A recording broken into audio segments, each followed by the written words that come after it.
about to go down. Burning your ears with another all-killer and no-filler episode of the best motorsports radio on the planet. It's the Down and Dirty Radio Show, powered by Polaris RZR. With your host, Jim Beaver. Sliding trophy trucks, jumping razors, and dropping the mic at events across the country. Amy Hood. What's up, guys? I'm a professional fun haver, dirt bike rider, and monster truck driver. With support from Polaris RZR, General Tire, Subaru, and Dirtfish. Hang on tight, strap in, and get ready to smoke some tires and lay some roost. Here's the man who carries a steering wheel in one hand and a mic in the other. Jim Beaver.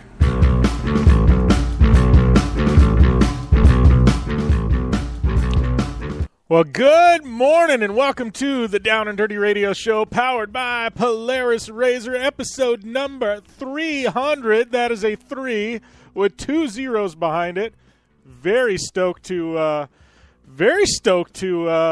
be here and have an amazing guest lineup. Amy Hood joining me. We got some fun ones today, Hood. Ken Block. We got groundbreakers, industry icons. Ken Block, we got Courtney Force, Travis Pastrana, Bryce Menzies is going to be talking some Dakar. 300 episodes, and I think in one of the breaks I'm going to pull it up and find out how many of those that you've been on, because it's had to have at least been well over half of those. I like to think so, too. Yeah, so, but yeah, episode number 300, I know, this one's been in the works for quite some time. Hopefully you guys that are tuning in, if you're tuning in on my website, you see a brand new refreshed downanddirtyradioshow.com. That's been in the works for quite some time. Needed to happen, but it's going to be really cool. We're going to be able to do some fun things with YouTube. We're going to take this show live streaming, so hopefully we'll be able to get the video embedded there for that. But I know Amy's YouTube videos, they're going to have a place on the front page of the website. You can listen into various shows. We're going to do some blogging and some news there. So a lot of content going to come through the website. The old one we couldn't do it with it, but excited to be able to do that with the new website. So, man, it's definitely a big day for us. Refreshed logo. So you're going to see that popping up on social media and, on razors and my race cars and probably Amy's dirt bikes. So big day for us. We can't wait to get started. We're going to take this short break, and when we come back, I don't know, Amy and I, maybe we're going to talk about some of our favorite moments the past 300 episodes. So all that coming at you here on the Down and Dirty Radio Show, powered by Polaris RZR. Want extreme performance, reliability, and the most fun you can have on four wheels? The Polaris RZR brings it to you. But you don't need to take my word for it. You can take theirs. I'm Tanner Faust, and I choose the Polaris RZR because it's the most fun you can have with a steering wheel. What's up? I'm Ronnie Renner, and I choose Polaris RZR because it's the sickest, most reliable side-by-side on the planet. What's up, everybody? Heavy D from Diesel Brothers. Listen, I'm on Team RZR because it's hands down the best piece of machinery on the planet. I'm RJ Anderson, and I choose Polaris RZR because it's the most fun, most capable machine. Action sports stars, TV personalities, and some of the best race car drivers in the world all choose Polaris RZR because it's the ultimate combination of power, suspension, agility, and fun. Find out more information on the web at PolarisRZR.com or follow at Polaris RZR on Facebook, Instagram, and Twitter, and use the hashtag RazorLife to share your story. For 100 years, General Tire has provided tires for your lifestyle, your adventure, your anywhere. Born from competition, the Grabber tire offers the durability and off-road traction you demand in a tire. We put these tires to the test in the harshest off-road racing conditions to give you a tire that will make your anywhere possible. So let us take you on your next big adventure. Tweet us photos at General Tire, hashtag anywhere is possible. Because with General Tire, anywhere is possible. As certain as the sun rises and sets around the world, OTSFF Group is dedicated to providing flexible, comprehensive, and reliable transportation solutions. Air transportation, ocean freight, ground transportation, or a combination of services. We offer innovative and custom-built packages specifically designed to meet your transportation needs. OTSFF Group has been keeping shipments moving globally for nearly 2 decades. OTSFF Group, flexible logistics services designed for you. More information at OTSFF.com. Looking to have some fun on 4 wheels? Dirtfish Rally School has you covered. Packing as much adrenaline and adventure as you can handle into high-performance all-wheel drive and rear-wheel drive Subaru rally cars is where the fun begins at Dirtfish. Just 30 minutes outside of Seattle in Snoqualmie, you'll get a chance to train up to 3 full days with some of the country's best instructors and be put through the high-octane rush of rally on mud, dirt, and tarmac. Get started today and call 425-888-7715 or visit us online at dirtfish.com and use code 911 for a 15% discount. The Subaru WRX and WRX STI, a 268 horsepower turbocharged Subaru Boxer engine, rockets the WRX around corners and down straightaways. A race-ready 305 horsepower turbocharged Subaru Boxer engine keeps the WRX STI a rally legend. The Subaru WRX and WRX STI, it's not a sibling rivalry, it's a tag team. Get the latest from Subaru Rally Team USA at Subaru.com/rally. You're listening to the Down and Dirty Radio Show, powered by Polaris Razor. All killer and no filler. Welcome back to the Down and Dirty Radio Show, powered by Polaris Razor. Jim Beaver, Amy Hood here, kicking off episode number 300. That is 300.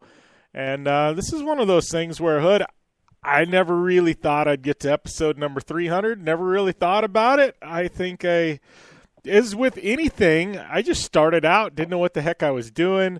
I had a cheap Walmart headset and started talking into my old laptop and recording stuff and throwing it up on the internet. I listened back to episode 1 and 2, and it was horrible.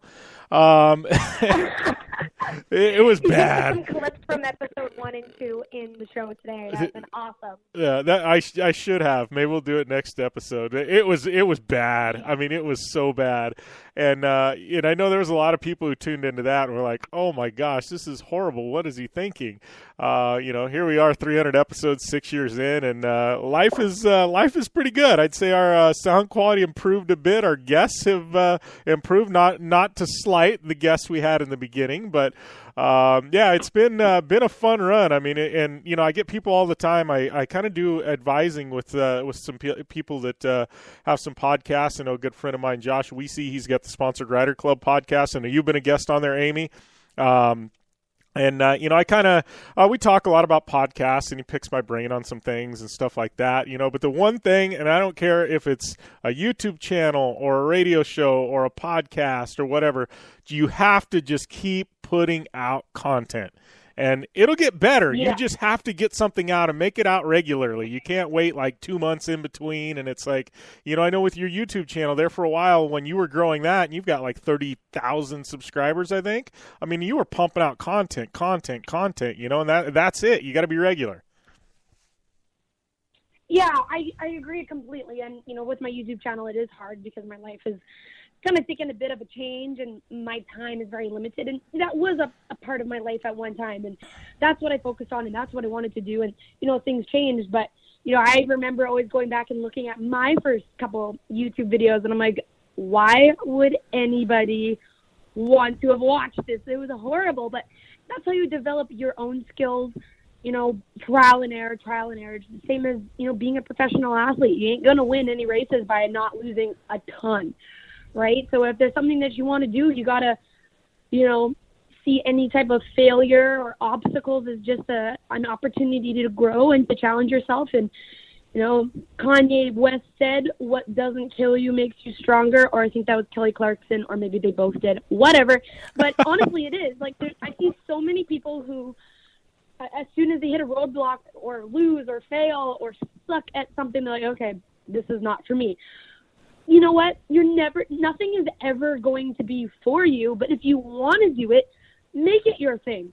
learn, progress, grow. Like, that is life. And it's with anything, and especially this radio show, Jim, just, seeing the guests that we have on for the 300th episode, I'm proud of you. I'm so proud of you. I mean, I know we're friends and we've been, doing this all together for a little bit, but, it's really cool to see your progression and see you always stick with it. And it's been a cool thing to watch you as my friend be able to grow something that you love. Yeah, well, and you've got to eat, sleep, breathe things, you know what I mean? Whether you're going to be a professional skateboarder or a professional video gamer or a YouTube celebrity or a radio host, I mean, you've got to eat, sleep, breathe it. You can't half-ass it. And, and I haven't, and to me, the takeaway, though, is I see these guests that we have on today. And, and you're talking, I mean, with Block and Pastrana, two of the most globally known human beings in the world, especially, when you're talking action sports and motorsports, right?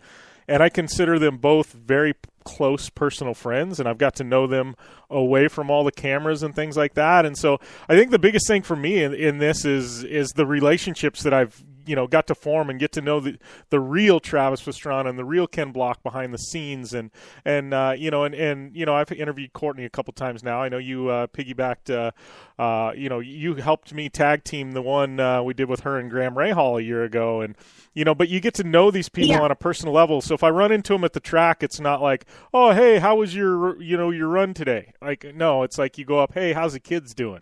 Hey, I heard your kid, just did this or that. That's awesome, and so you get that level of, you get to know people on that level, and it's really been kind of cool because I think I get to see a side of these amazing, talented individuals, and you do as well, that not everybody get to see, and I think that's been really special for me. Yeah, absolutely, and there's also been a lot of times I feel like on the show, a lot of people have surprised me.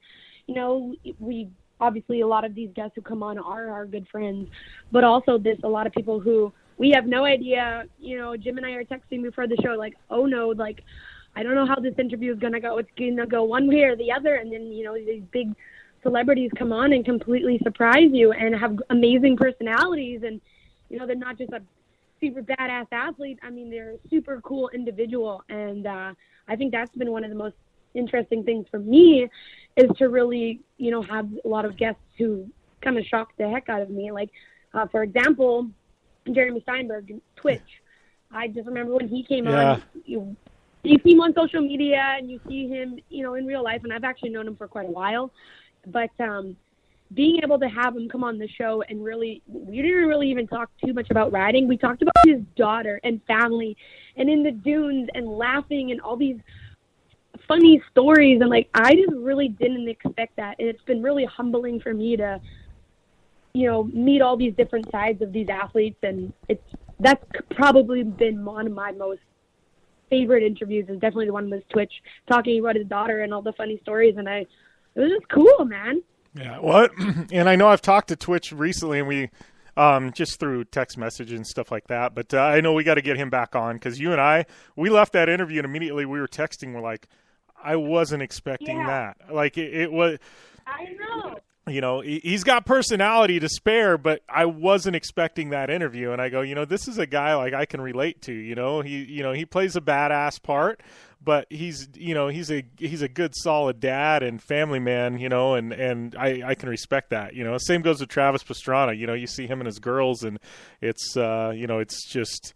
They have so much fun. But, that, and, part of it, too, is the fans, and I know you can probably speak to that, but I've got, people that, sometimes our stories, they change people's, I don't want to say change people's lives, but they help them get through a spot, that they're going through a rough patch. And, when I get those emails and those messages, that means as much to me as interviewing anybody or having, some crazy listenership number. Like, when you can impact somebody's life, and even if it's just help them through a day, like that's something pretty special. And I've been really stoked that we've been able to do that on a few occasions. Oh, absolutely. And again, there's so many, sorry guys, I've had a long weekend and I have no voice, but, I think you hit the nail on the head there, being impactful, because you get so many of these motorsports radio shows and sports shows who have these big name athletes on, and all they do is come on and talk about their event, or they talk about their race, or they talk about some stupid point standings or whatever. This Down and Dirty show has most depth and very personal life story. Sometimes with these athletes, Jim, we don't even talk about what event they had on the weekend. We talk about, something that's going on with their lives or their kids or their families. And I think that's why, we've had such a strong fan base and, as you say, impact so many people, because people can relate and people can be like, oh, cool, I don't know what it's like to be, racing professional motocross and supercross, but, I can relate to having a kid and wanting to go, teach my kid how to ride, or, having, we had the Forces on, like having a relationship in this industry and just, the dynamics of that. And I just think we get such cool stories and content, and it's very meaningful opposed to, a lot of the other things out there that I hear and, tune into. I just turn the dial because it's fluff. You want something that really resonates with our audiences and fans and everybody, Yeah, all killer, no filler is what I say, and that's definitely that's what we got on tap today. We need to get some concert T-shirts, all killer, no filler. I think Sum 41 used to have those shirts, but we need to get that. But we got to take a short break. We got Bryce Menzies, B Money, coming up after the break here on the Down and Dirty Radio Show, powered by Polaris Razor. You want extreme performance, reliability, and the most fun you can have on four wheels? The Polaris Razor brings it to you. But you don't need to take my word for it. You can take theirs. I'm Tanner Faust, and I choose the Polaris Razor because it's the most fun you can have with a steering wheel. What's up? I'm Ronnie Renner, and I choose Polaris Razor because it's the sickest, most reliable side-by-side on the planet. What's up, everybody? Heavy D from Diesel Brothers. Listen, I'm on Team Razor because it's hands down the best piece of machinery on the planet. I'm RJ Anderson, and I choose Polaris Razor because it's the most fun, most capable machine. Action sports stars, TV personalities, and some of the best race car drivers in the world all choose Polaris Razor because it's the ultimate combination of power, suspension, agility, and fun. Find out more information on the web at PolarisRazor.com or follow at Polaris Razor on Facebook, Instagram, and Twitter, and use the hashtag RazorLife to share your story. Are you looking for a place to push yourself behind the wheel and see how your driving skills stack up? Dirtfish Rally School is that place. Located on 315 acres of pristine automotive playground at the foot of the Cascade Mountains in Snoqualmie, Washington, right outside of Seattle, Dirtfish Rally School is a one-of-a-kind place where everyone from first-time drivers to seasoned professionals like Bucky Lassick and Antoine Lestage can push themselves to their limit. Whether driving the high-performance, rally-prepped all-wheel drive Subaru Impreza STI is what you're looking for, or you'd rather hang it all out in the rear-wheel drive Subaru BRZ, Dirtfish Rally School has something for everyone. Classes are available from 2 hours to 3 full days and feature instructors with over 150 years of combined racing experience. Whether you're looking to become the best and get an edge on the competition, or just looking to freshen your skills behind the wheel, Dirtfish Rally School is the place to go. For more information on registering for classes, visit Dirtfish on the web at dirtfish.com, or to check out the latest happenings from Dirtfish, follow them on Facebook, Instagram, and Twitter at Dirtfish Rally. Your life demands a tire that provides durability, comfort, and performance, and that's what General Tire delivers for you. From the all-season grip of the Grabber UHP to the comfort and on-road manners of the Grabber HTS to the durability and off-road traction of the Grabber AT2, General has a tire that will help get you where you need to go. So let us take you on your next big adventure. Tweet us at General Tire, hashtag anywhere is possible, because with General Tire, anywhere is possible. The Subaru WRX and WRX STI, a 268-horsepower, turbocharged Subaru Boxer engine, rockets the WRX around corners and down straightaways. A race-ready 305-horsepower turbocharged Subaru Boxer engine keeps the WRX STI a rally legend. The Subaru WRX and WRX STI, it's not a sibling rivalry, it's a tag team. Get the latest from Subaru Rally Team USA at Subaru.com/rally. Like what you hear? Catch all the back episodes of the Down and Dirty Radio Show on Apple Podcast, and be sure to rate, review, and subscribe. Welcome back to the Down and Dirty Radio Show, powered by Polaris Razor, episode number 300 edition. I'd like to welcome my good friend, fellow trophy truck racer, guy that's a little more accomplished than me, Bryce Menzies, to the line. What's happening, Bryce? Nothing much. Just glad to be on the show. Thanks for having me back. No, it's been a while. I started looking, and I'm like, gosh, I don't know. We're talking like well over a year ago. There for a while, we were rolling, having you on pretty regular, and you've been pretty busy. And I know, I guess, kind of starting with that whole Red Bull jump. I mean, things have kind of steamrolled. I know there was a little bit of injury from there, but I think I was like, well, where do we start? Let's go back to that Red Bull jump because we haven't had you on since then. But looking at this, I know you broke the record, and I've been in rally cars, I've been in UTVs, I've been in trophy trucks. Driven short course trucks, never in competition, but I was like, so most of the time, like, I can kind of put myself in a driver's seat, and I'll go, there's things I will and will not try. Like this, dude, there was no way me as a driver I'd even consider touching this. Like, I mean, Yeah. dude, I'm looking at that going, dude, that's just gnarly. I mean, how did this all get put together? And then once you guys did put that together, I mean, there had to have been a point where you're looking at that going, look, I'm jumping over an entire town here. Like, dude, that's gnarly. Yeah, it was definitely intense. The first time I ever kind of pulled up to the venue and saw the ramps being built and everything, I was like, I think I'm having second chance thoughts about this. But we had this idea about 3 years ago with Red Bull, and I mean, these trucks that we race in short course are capable of pretty much doing anything. So I kind of had the mindset of wanting to see what the limit was of these race trucks and how far we could jump them, how far we could push that limit. And Red Bull was all behind it and supported me the whole way as well as Pennzoil. So it was a long process, and everything came together, and we had some really good jumps. We jumped that thing probably 70 times, and we finally broke the record, and everybody was happy with that besides me. And I wanted to see if I can go a little bit farther, and that's when the mistake happened. So we kind of hit the jump, and it caught wind under the hood and flipped the truck backwards. But all in all, we broke the world record for longest truck jump, which felt amazing. And then we had some injuries afterwards, but I'm all healed up, and I've been racing since. So just really glad to get that one under the books. And if you ask me if I'm going to go back and try to do it again, I don't have any thoughts yet, but we'll see down the road. Yeah, well, I know even talking with guys, that have held records like that in the past, Greaves is one of them, and, Tanner Faust is another one. Like, you talk to those guys, nobody's got any interest in chasing your new record. Like, they're just like, no, he can have it. Like, especially out, it's like, yeah, they're like, no, Bryce can have that one. It's all him. So I think it's safe for a while, man. I'm the same way. If someone wants to go and try and break it, all for it, go for it. I'll come and watch, but I don't think I'm going to put myself in that seat again. Yeah, that was a kind of a one and done, and you're like, yep, I've done that, accomplished it, off the bucket list. Like, somebody wants to chase it, it's all theirs. Yeah, when you're looking at a ramp that's about 25 feet tall and you got to hit it at 105 miles an hour, a lot of things go through your head before you take off. That's for sure. Yeah, well, and when you're in the air like that, I mean, I know there's a lot you can do with throttle control and brakes and things like that, but, there's also a point where you're just kind of along for the ride too, right? I mean, with a dirt bike, you're jumping a distance. I mean, they can shift their weight and things like that. I mean, you, other than feathering the throttle and giving it a little brake, there's not a whole lot you can do, right?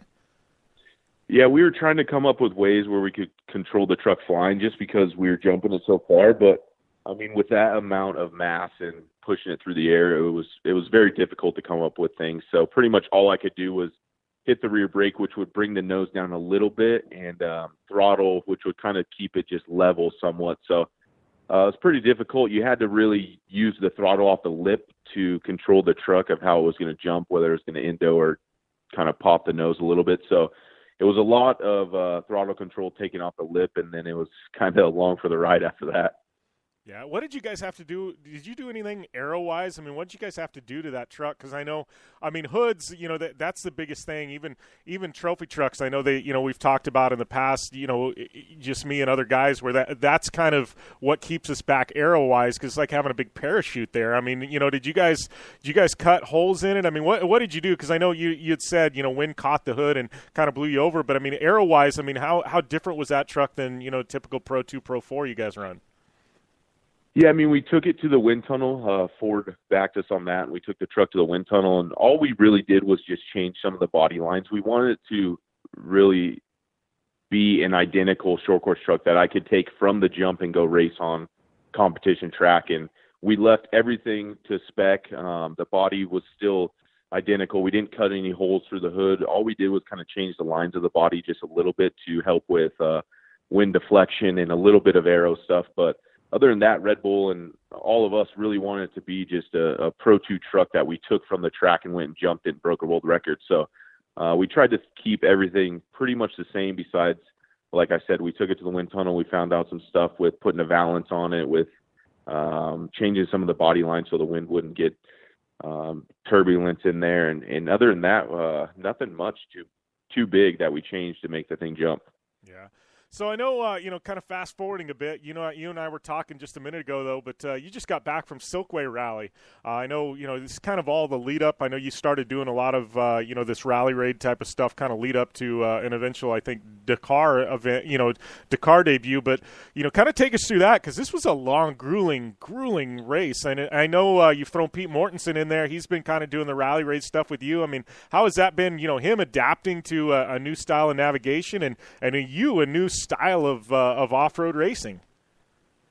Yeah, I mean, it's definitely challenging, and that was kind of my whole reason why I wanted to go do it. Was I've been racing short course and desert for almost 10 years now, and I've won championships and some big races. So I wanted to keep challenging myself, and that was kind of the next thing. Everybody said Dakar's the toughest race in the world, and I was like, well, I want to go do it, and I want to bring the guy that's been with me the whole time, my navigator, with me. So when I pitched that idea, everybody thought I was crazy and stupid, and we're going to go over and look retarded because we're both rookies. And, we did that in some sort. We went over and we learned a ton. I mean, 14 days of racing is probably the craziest thing I've ever done.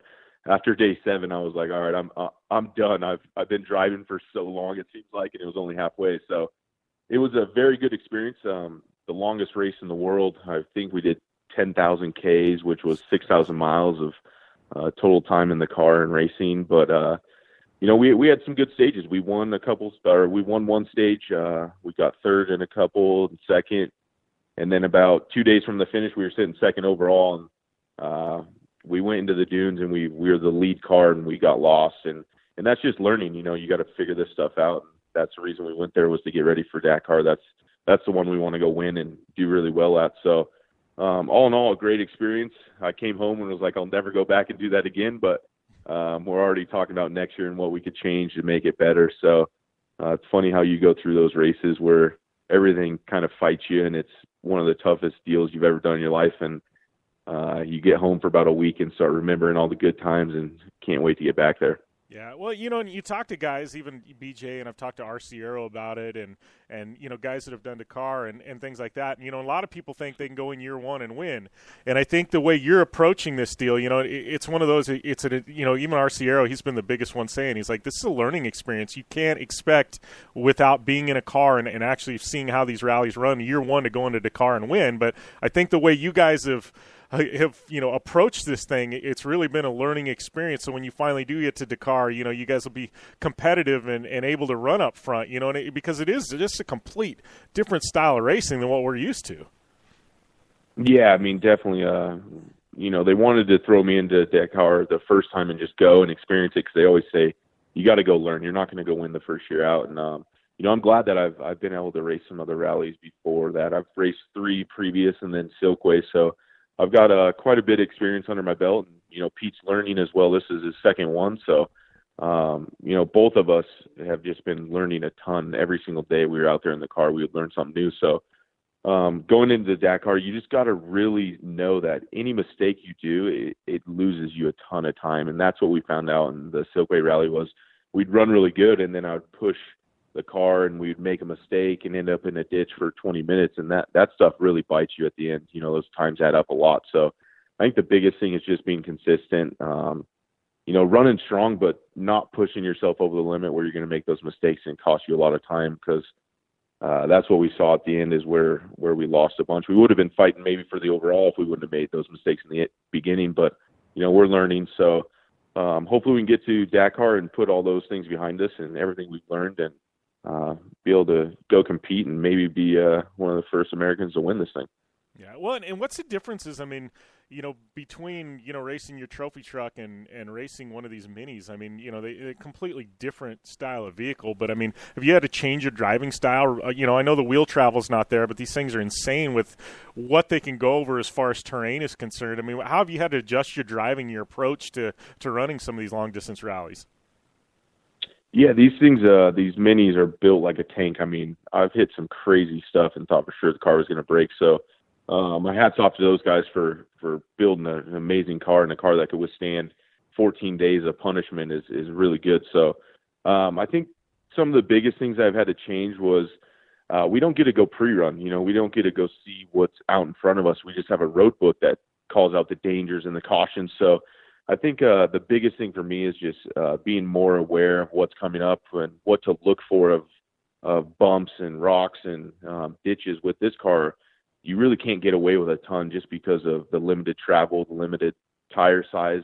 So you hit a ditch, you're probably going to crash an endo if you don't see it coming. So the biggest thing for me is being able to push and run fast times, but also be cautious enough not to make those big mistakes and rip a corner off or flip the car, because we've been there almost a couple of times. So we had our scary moments through Silkway, but I think I learned through the 14 days of racing how to kind of hold back a little bit and make sure we get to the finish line every single day and not make those big mistakes that are going to cost you the rally, the first or second day out there. All right, we've got to take a short commercial break here on the Down and Dirty Radio Show, powered by Polaris Razor, but you can bet your ass we got more with Bryce Menzies coming up after the break here on episode number 300 of the Down and Dirty Radio Show. I'm Polaris rider Jim Beaver. I race trophy trucks professionally, host a Down and Dirty Radio Show, and also travel the country announcing motorsports events. I've seen it all, and trust me, I've done most of it, so when it comes time to relax on the weekend, nothing is better than taking time with my family in our Razor vehicles. They've got the reliability I need to just pick up and go explore the desert, dunes, or trail, and have the capability to attack even the harshest terrain. If you're looking for some of the most reliable and safest, and hands down most capable off-road machines in the world, look no further than Polaris and their award-winning lineup of Razor vehicles. Whether you want your daughter to experience off-road driving for the first time in a Razor 170 like me, take the entire family out in a Razor XP4 1000 on the weekend, or shred the desert and dunes in the all-new Razor XP 1000 Fox Edition, Polaris has you handled. Take my advice and join me and some of the best drivers in the world by driving a Polaris Razor. Check out the full Polaris Razor lineup at Polaris.com or follow them on Facebook, Instagram, and Twitter at Polaris Razor. For 100 years, General Tire has provided tires for your lifestyle, your adventure, your anywhere. Born from competition, the Grabber tire offers the durability and off-road traction you demand in a tire. We put these tires to the test in the harshest off-road racing conditions to give you a tire that will make your anywhere possible. So let us take you on your next big adventure. Tweet us photos at General Tire, hashtag anywhere is possible. Because with General Tire, anywhere is possible. Sound, the sound of sports, the sound at the racetrack, and the sound of your vehicle. Don't drive around listening to this. Drive around listening to the sound of performance. Gibson Performance. Gibson Performance Exhaust is the company who can turn this into this. Remember that life is all about sound, and Gibson Exhaust is the sound of performance. Check out your next catback exhaust system, headers, muffler, or UTV exhaust at GibsonPerformance.com and get more power and more sound. Since 1970, KC Highlights has been designing and manufacturing performance lighting for off-road and motorsports, beginning with the legendary Daylighter up until today's revolutionary Flex, Pod, and Pro 6 lighting systems. KC Highlights offers a full line of halogen, HID, and LED lighting solutions for your off-road vehicle. Looking for the best quality lighting? Looking for the brand champions choose? You're looking for KC Highlights. Find out more information at kchighlights.com or follow them on Facebook, Instagram, and Twitter at KC Highlights. The Subaru WRX and WRX STI, a 268 horsepower turbocharged Subaru Boxer engine, rockets the WRX around corners and down straightaways. A race-ready 305 horsepower turbocharged Subaru Boxer engine keeps the WRX STI a rally legend. The Subaru WRX and WRX STI, it's not a sibling rivalry. It's a tag team Get the latest from Subaru Rally Team USA at Subaru.com/rally. Like what you hear? Catch all the back episodes of the Down and Dirty Radio Show on Apple Podcast, and be sure to rate, review, and subscribe. Welcome back to the Down and Dirty Radio Show, powered by Polaris Razor. Jim Beaver here with Bryce Menzies. And, we've talked a little bit of everything so far. We got a lot more to talk about with Mr. Bryce and Menzies. But, Bryce, I got to put you on the spot now. I know you were on the entry list last year. You had your injury. You were pulled off. But 2018 Dakar Rally, are you in? Yes, that's for sure, as long as no more injuries come up. But knock on wood for that one. Yeah. That's why we've been going to Silkway. We're going to go to Morocco and test some more. And hopefully by then we'll have we're building a two-wheel drive car right now with Mini, and I'm really looking forward to that. It's more kind of my driving style and a little bit more suspension, bigger tire size. So, they got a bunch of guys engineering and working on that right now. So I'm really looking forward to that. Hopefully we can test it in Morocco and then race it in Dakar, and I think we'll have a way better chance at running up front with these guys. Yeah, well, and then other than that, what's up next for you guys? Obviously, Vegas to Reno, I know is on the horizon, and then as far as Desert, Baja, and then just finishing up the Lucas Series, right?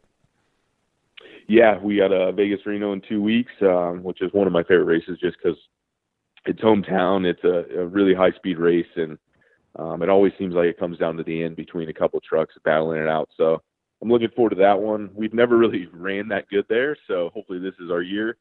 And then we got the Baja 1000, which is the 50th anniversary. It's going to be a big race, point-to-point to La Paz.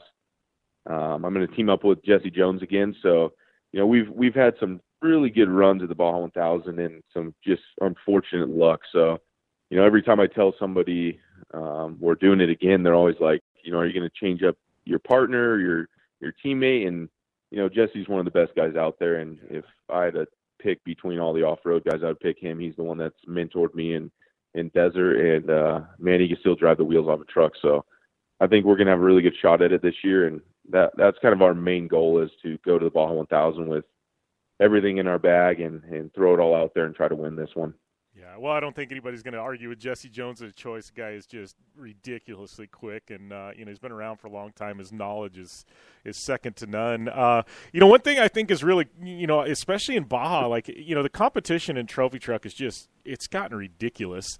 Where races are being decided by seconds, but especially in Baja, we're seeing these super teams with Rob Mack, and then, you and Jesse, and I know, Andy's got some stuff up his sleeve for this year. And I'm just looking at this deal going, man, it's, I can't believe the level of competition that we're seeing in trophy truck now, and what it's taking to run, a top 5 pace and to actually win, in a place like Baja or Vegas to Reno. I mean, it's, every second counts, and it used to be, 10 years ago, where if you just finished, you knew you're guaranteed a top 5. Now, if you just finish, you might be in the top 25. It's just, to me, it's mind blowing the speeds that we're going and how close these races are. Yeah, the competition level is absolutely crazy these days. It comes down to, like you said, seconds, or if you have a flat tire, you're going to lose a race. So, it's very challenging, but it's good to see the sport that it's growing that big, and that there's that many teams out there that could actually run up front now, that we all have those parts that are going to last. And now it comes down to who's going to make the mistake or have an issue. And that's exciting. You got these super teams, like you're saying, for the Baja 1000. And it's kind of hard when you're racing now, because you have to run that pace, but you also know in the back of your mind you got to keep your truck together for 1,250 miles. So it's hard to slow down and keep care of your truck when you see those guys running up front and they're putting minutes on you, and you got to think in your head, are they going to make it, or are they going to break? And that's the tough things, I think, these days, is you got to run with their time, but you also got to keep your equipment together. So nowadays, to win a desert race is huge. I mean, Andy McMillan's doing an amazing job. Rob McCacken obviously has been killing it. I don't know where he gets his luck from, but I need some of it. Right.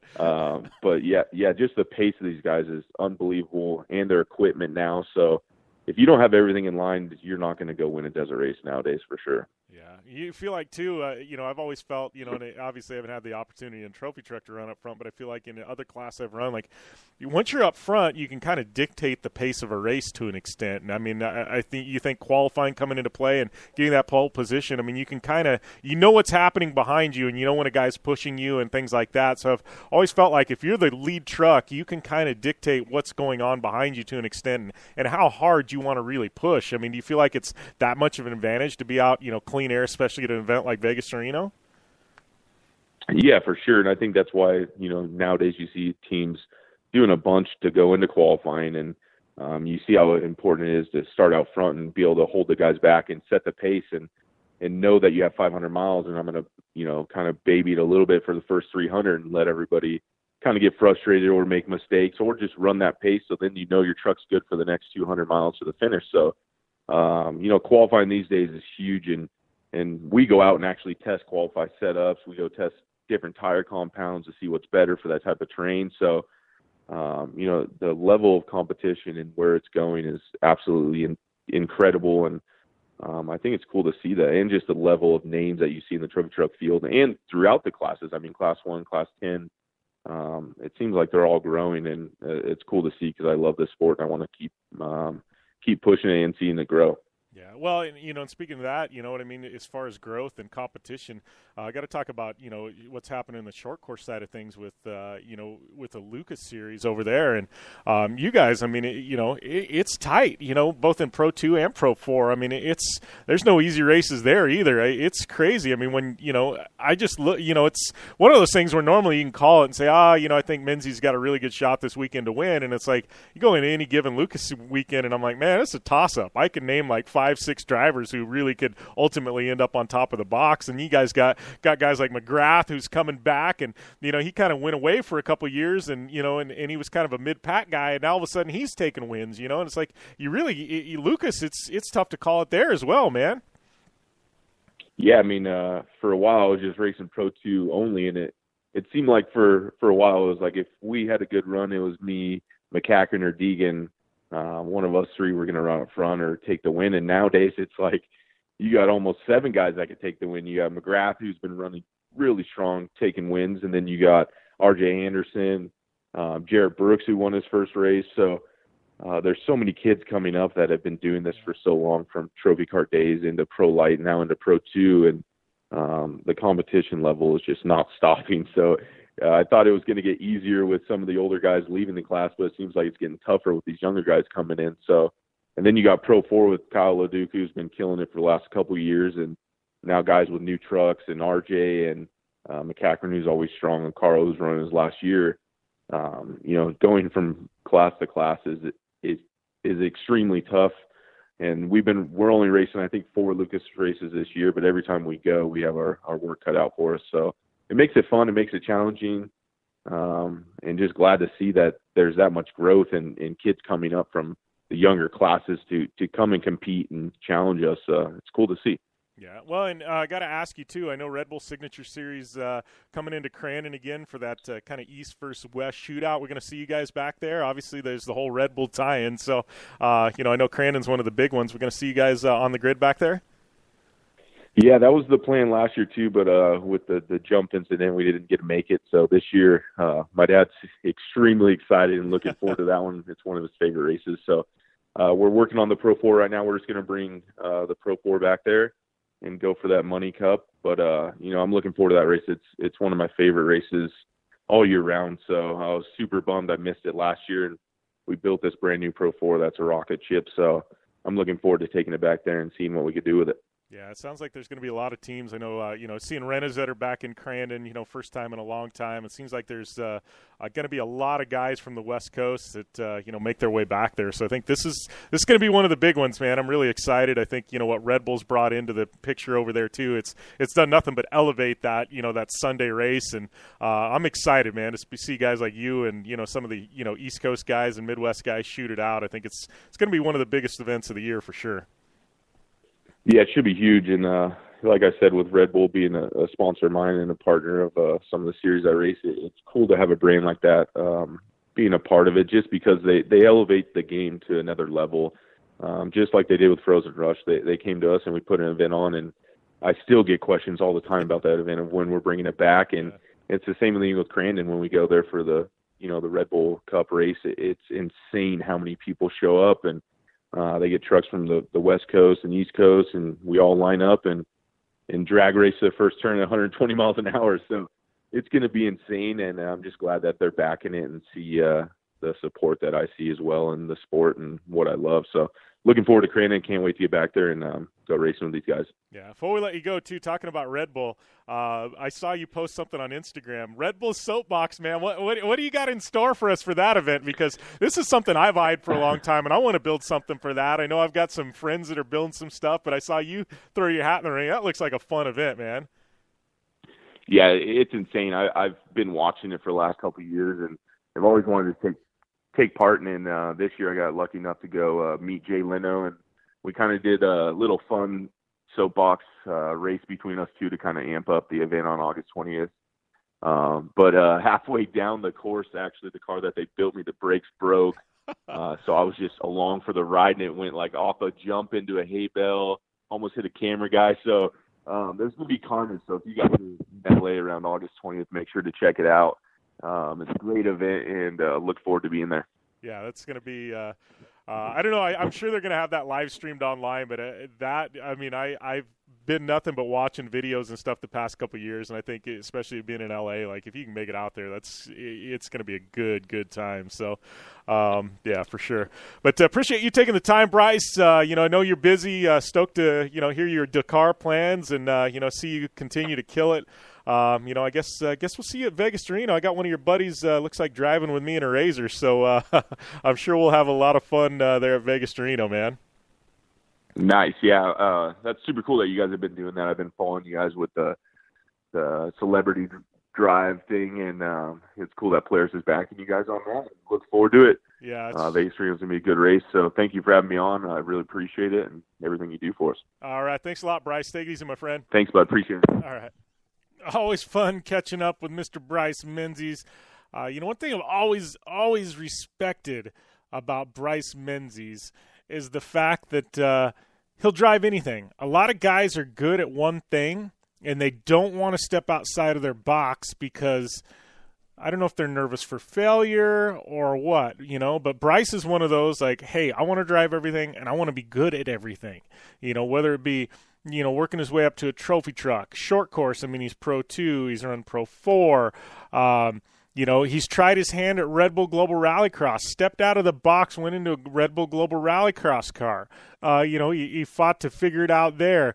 Here's a guy who wants to go rally raid, so he's racing overseas trying to figure out rally raid. Like, I can respect a guy like Bryce Menzies because he puts himself out there, right?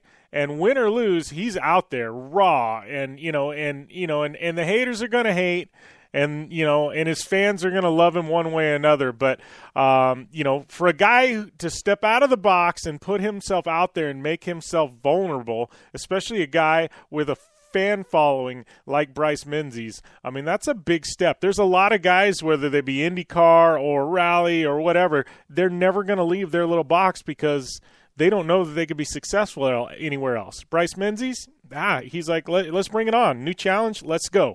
Win or lose, we're going to try it, I can respect that. Lots of fun with Bryce Menzies. Man, you guys got to stay tuned, though. We still got Courtney Force, Travis Pastrana, and Ken Block coming at you. Episode 300 of the Down and Dirty Radio Show, powered by Polaris Razor. Want extreme performance, reliability, and the most fun you can have on four wheels? The Polaris Razor brings it to you. But you don't need to take my word for it. You can take theirs. I'm Tanner Faust, and I choose the Polaris Razor because it's the most fun you can have with a steering wheel. What's up? I'm Ronnie Renner, and I choose Polaris Razor because it's the sickest, most reliable side-by-side on the planet. What's up, everybody? Heavy D from Diesel Brothers. Listen, I'm on Team Razor because it's hands down the best piece of machinery on the planet. I'm RJ Anderson, and I choose Polaris Razor because it's the most fun, most capable machine. Action sports stars, TV personalities, and some of the best race car drivers in the world all choose Polaris Razor because it's the ultimate combination of power, suspension, agility, and fun. Find out more information on the web at PolarisRazor.com or follow at Polaris Razor on Facebook, Instagram, and Twitter, and use the hashtag RazorLife to share your story.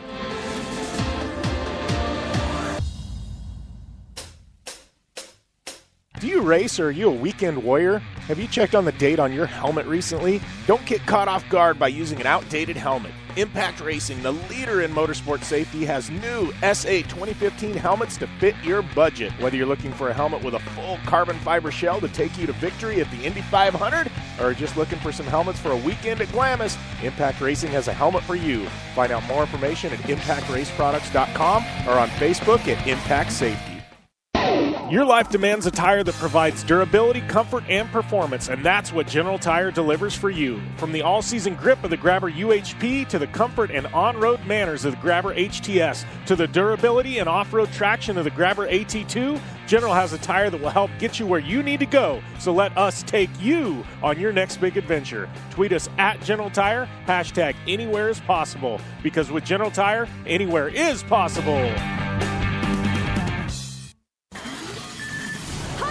Twister of Treasure is at Blue Water Resort and Casino for a chance to grab $2,500 in cash through August 30th. Sundays from 3 till 5 and Wednesdays from 6 till 8 p.m. Participants are drawn for a chance to enter the Twister of Treasure money machine. Count me in to enter the Twister of Treasure for a chance to grab the cash. Blue Water Resort and Casino.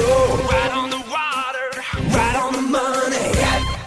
MMA at its best, and it's back. It's the RUF 21. Live cage fights on the river in the Blue Water Resort and Casino showroom. Saturday, September 9th. See Armando Murillo versus Daviante Jones. Live for the title. Doors open at 6 p.m. Get your $25 ringside tickets now. General admission just $15. Tickets available online or at the gift shop. Live cage fights on the river. Blue Water Resort and Casino. Right on the water, right on the money. Want the latest from Jim Beaver and Amy Hood? Follow at Jim Beaver 15 and at Amy Hood 71 on Facebook, Instagram, and Twitter. Welcome back to the Down and Dirty Radio Show, powered by Polaris Razor. This is your episode number 300, Dirtfish Rally Report, brought to you by my good friends at Dirtfish Rally School. Find out more information on the web at www.dirtfish.com and use that coupon code JBDirtfish for 15% off your classes at Dirtfish Rally School. Pumped to have Dirtfish as a partner on this show. I'm a helmeted and hatted Dirtfish athlete this year. They've been a longtime partner of mine, and it's one of those, man. We started out small and kind of organically grown this thing, and been backed by Dirtfish quite some time, and very proud of that relationship. But rally, we had Troy Rivers up there in Canada, Rallycross RX World Rallycross Championship, or I guess FIA WRX. I don't know. We can call it any which way. But anyways, we had World Rallycross in action in Canada. Their lone visit to North America. This one generally pulls out some lights drivers from the U.S. and things like that. But the big show, the supercars, Johan Kristoffersen taking the win, Petter Solberg in second, Sebastian Loeb, the legend, in third, Kevin Eriksson, Topi Heikkinen, and Timmy Hansen rounding out your top six. So looking over there at some lights, they had Cyril Raymond taking the win, De Ritter in second, Tanner Witten, American, sliding in there for that podium spot. And next up, it looks like France on the line here in about 3 weeks for the FIA World Rallycross Championship. And looking forward to seeing Ken Block and the boys at Hoonigan Racing in action over there. I'm trying to figure out if we should go do live radio from a World Rallycross event next year with my boys at Hoonigan. So, I don't know, we're talking about it. Be fun.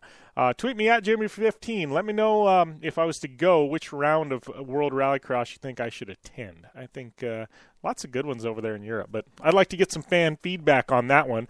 But speaking of fan feedback, Subaru Launch Control is out in the wild right now, so make sure on Wednesdays and download that. And my friends at Dirtfish Rally School have an epic rally car for sale.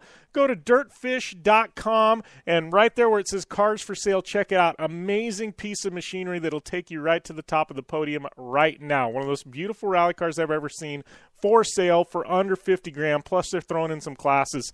You don't want to miss this one. It's that awesome. So thanks a lot. That was our Dirtfish Rally Report, and we'll be back after this on the Down and Dirty Radio Show, powered by Polaris RZR.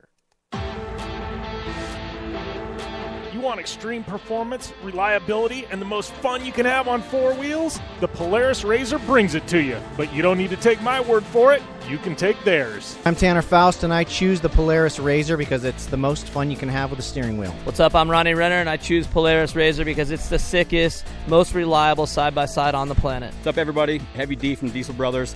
Listen, I'm on Team RZR because it's hands down the best piece of machinery on the planet.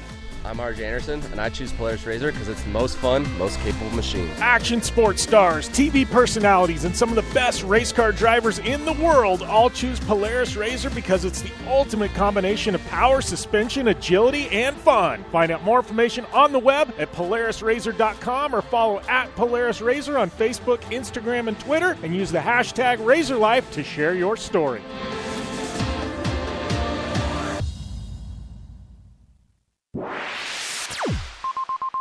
You're listening to the Down and Dirty Radio Show, powered by Polaris RZR. All killer and no filler. And we are definitely all killer and no filler today on the Down and Dirty Radio Show, episode number 300 edition. And, this show has taken many different formats. Started out as a hardcore off-road show. And there's kind of a press release out on this right now. So if you check out Facebook, there's a link over to it. But, I've had a lot of people go, well, you don't cover that much off-road. And, we started out as an off-road show. And we kind of organically changed, Right away we got Ken Block on air. And then we got Robbie Gordon when he was racing NASCAR. It's hard to have just a show that only does one thing. I mean, you got some targeted niches there. So, we've kind of expanded now, and I've been wide open. Those of you that listening in, Amy has as well. But I've been very, very wide open in the fact that I just want to interview really, really rad athletes and drivers and personalities. So, it's like Courtney Force. She's from drag racing.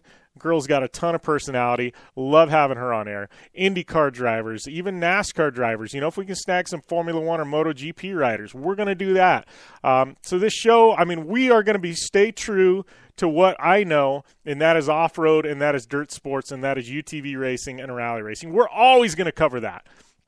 But if there's somebody doing something really, really rad over, somewhere else, it's stupid of us to just turn our back and go, no. We're not going to talk about that guy because he's racing on the asphalt over there. And no, that's not my style. I'm one of those, I can appreciate anything. If you're doing something rad and you're doing it behind the wheel or behind the handlebars, we want to talk to you on this show. So that is my mission moving forward. That's what we're going to do. And, and even part of that, I've got my spinoff podcast. I know a lot of you confused. It's called Project Action over there on Podcast One, an amazing partner of ours. They also pick up the Down and Dirty Radio Show, so you can listen to us on their network as well. But Project Action, a lot of people thought it was like an off-road only thing, an action sports only thing, man.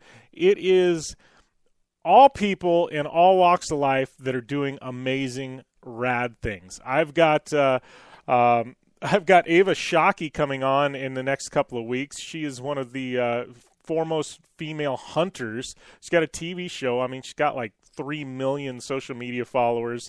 I'm interviewing directors. I'm going to have, some stuff with Menzies and Courtney Force. So we're just pushing the limits every which way and, on all these shows. But thanks to all of you guys for tuning in to this one and Project Action. I appreciate it. But we got to take a short break. We come back. Travis Pastrana on the line here on Down and Dirty, episode number 300.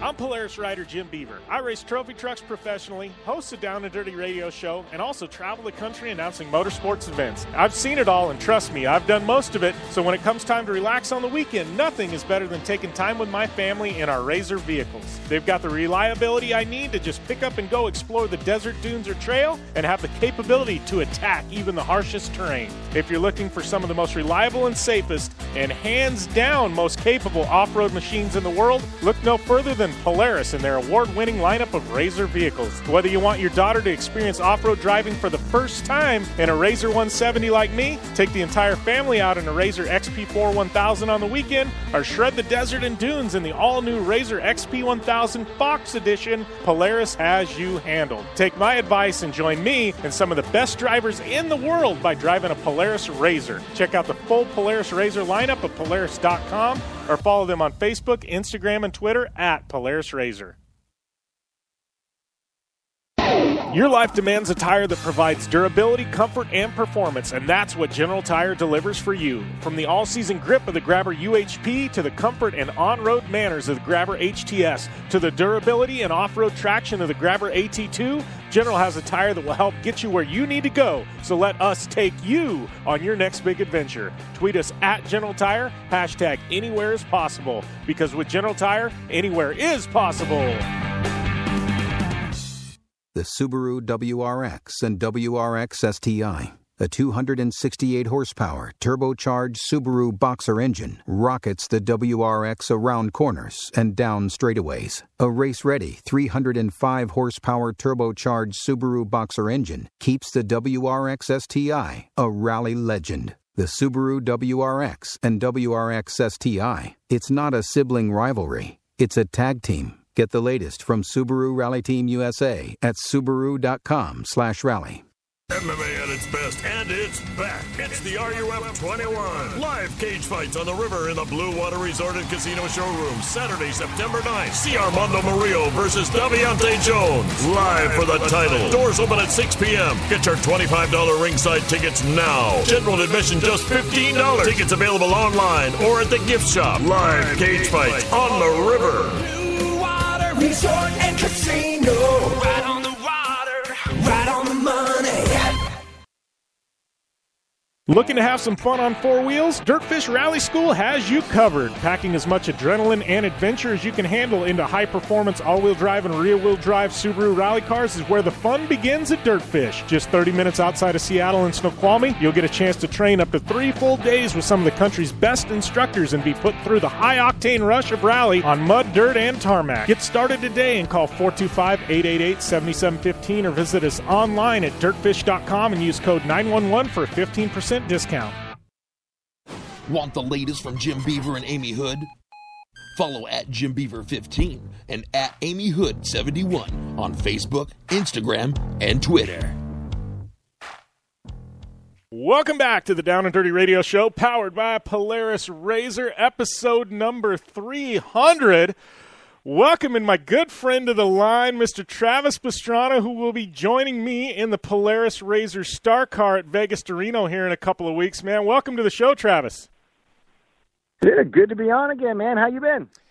Life has been good. It's I'm kind of like you. I'm at home. I've been at home for like 2 weeks. My wife is really, really happy right about now. So, You see, I was thinking your wife was probably going to be, when are you going to get back on the road, Jim? Yeah, well, sometimes it's that way. She's like, hey, so when's the next trip? I think I wear out my welcome once in a while, and then it's like she's like, okay, I'm ready for you to go on a trip. You can leave now. You know, it's one of those when you're gone for so long, they want you there, and then when you're there, it's like, you can go now. I'm sure you probably find the same thing, right? For me, I start driving faster and faster. When I'm going, like, over the speed, not that I ever go to the speed limit, but hypothetically, when I get home from a rally, I'm like grandma. I drive nice and slow. I'm so happy just to be there. Give me like a week at home, and I'm like, all right, Lindsay's like, I can tell that you have to go race something. Please leave before you hurt anybody.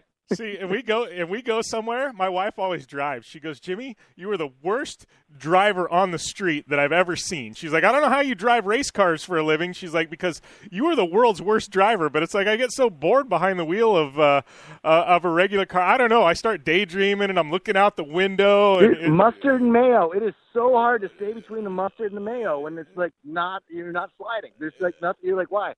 So when I was NASCAR, it was funny because Roush, Trevor Bayne and all the guys there, you could always tell the Stenhouse, all the drivers could never park in the line.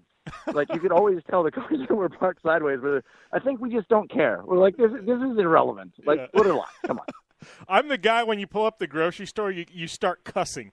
You know what I mean, Adam? Because I'm taking up multiple spots, and I'm that guy. And the problem is Subaru's given me this really nice hyper blue 1 of 700 cars, right? And so I park that in the parking lot, and there's only 700 in existence, so everybody in this small town knows it's me. And I start getting text messages, hey, man, you blocked the thing at the grocery store. I'm like, oh, crap. Like, I can't hide. It's that bad. You're like, no. I wanted to take up 2 spots. I didn't want anyone to ding my door. Yeah. I mean, that's just obvious. Yeah, exactly. But anyway, I feel like we might have gotten off. I feel like we do this a lot. There's a lot of tangents with us. Yeah. You and I, it's you never know which direction it's going to go, but that's what makes it fun.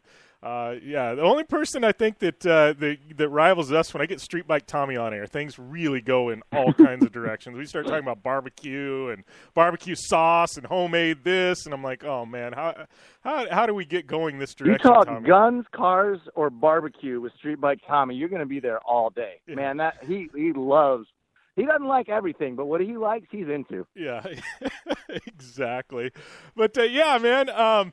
No, stoked to have you on board for Vegas to Reno. I know we're a couple of weeks out. I know we dropped that teaser video, and last time I looked, it's at like 300,000 or 400,000 views. So obviously, people must be pretty darn excited for you to be coming to Vegas to Reno. I know last time you did a desert race was with Menzies.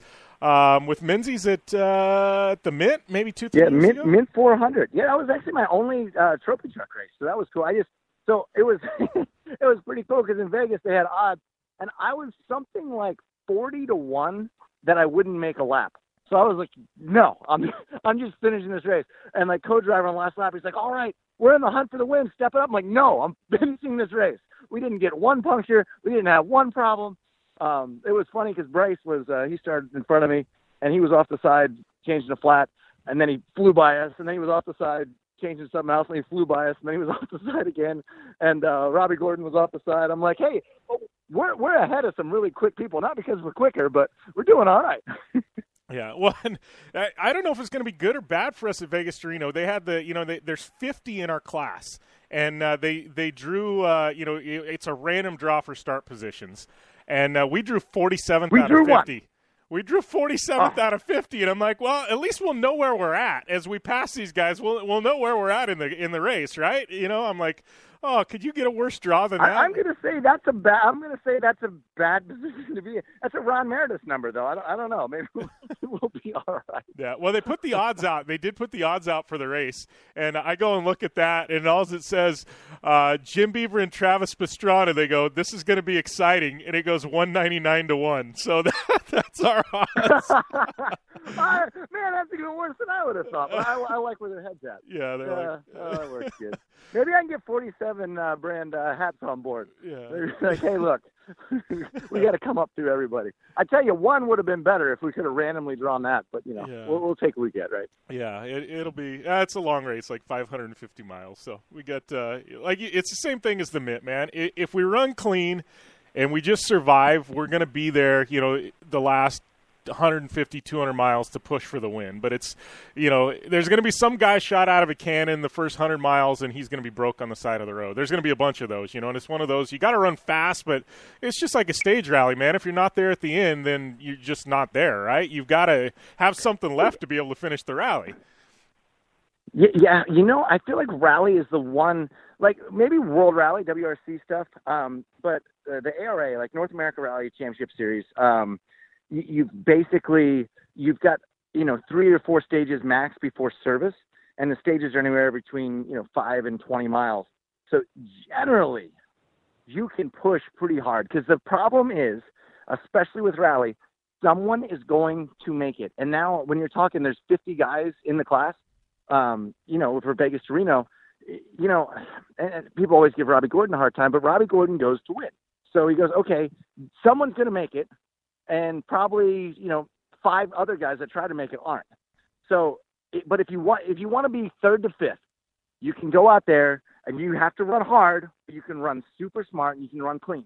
But if you run for the win, when you have that many people, someone is going to make it, going balls out, getting lucky as can be. But, it's just rather be lucky than good any day.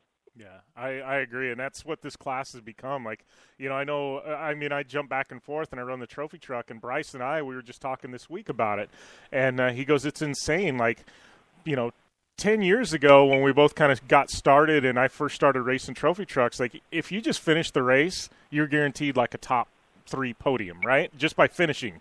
And now, like, if you just finish the race, you might get 30th.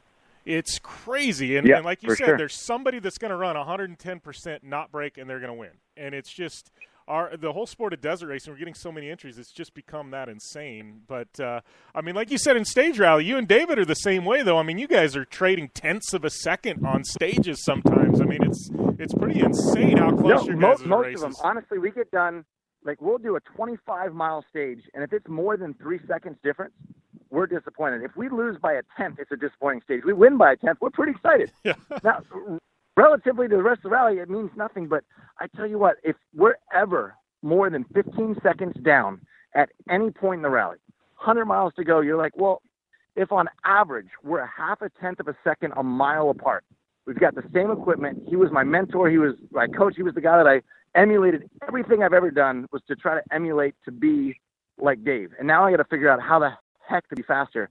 And we're going in final round of the ARA championship this year. If I win that round, because you get to throw one out. Yeah. So he's got right now 3 wins and 2 seconds. And I've got 3 seconds and 2 wins. If I win the final round, because you can throw one out, the tiebreaker goes to who has the most stage wins. And right now he has 4 more stage wins than I have. So I have to win I think there's 15 or 16 stages. I have to win 4 more stages than Dave and win the event to win the championship. And I guarantee you all of those stages, if we can both stay going, are going to be within a couple tenths. And this is the coolest feeling of my life, to be in a battle that's this tight with someone who's, I felt like with Ken Block and we would switch, like he'd win by 10 seconds or I'd win by 10 seconds. You could be 30 seconds down and have a chance. But since, the new regulations, they put more weight in the car, less horsepower in the car. It's kind of like, almost like when you're racing, the Razor class, everyone kind of bunches up as it gets, the horsepower is less than, a trophy truck or something like that. So it's going to be just absolutely balls to the wall the entire race. And hopefully we'll both make it to the end.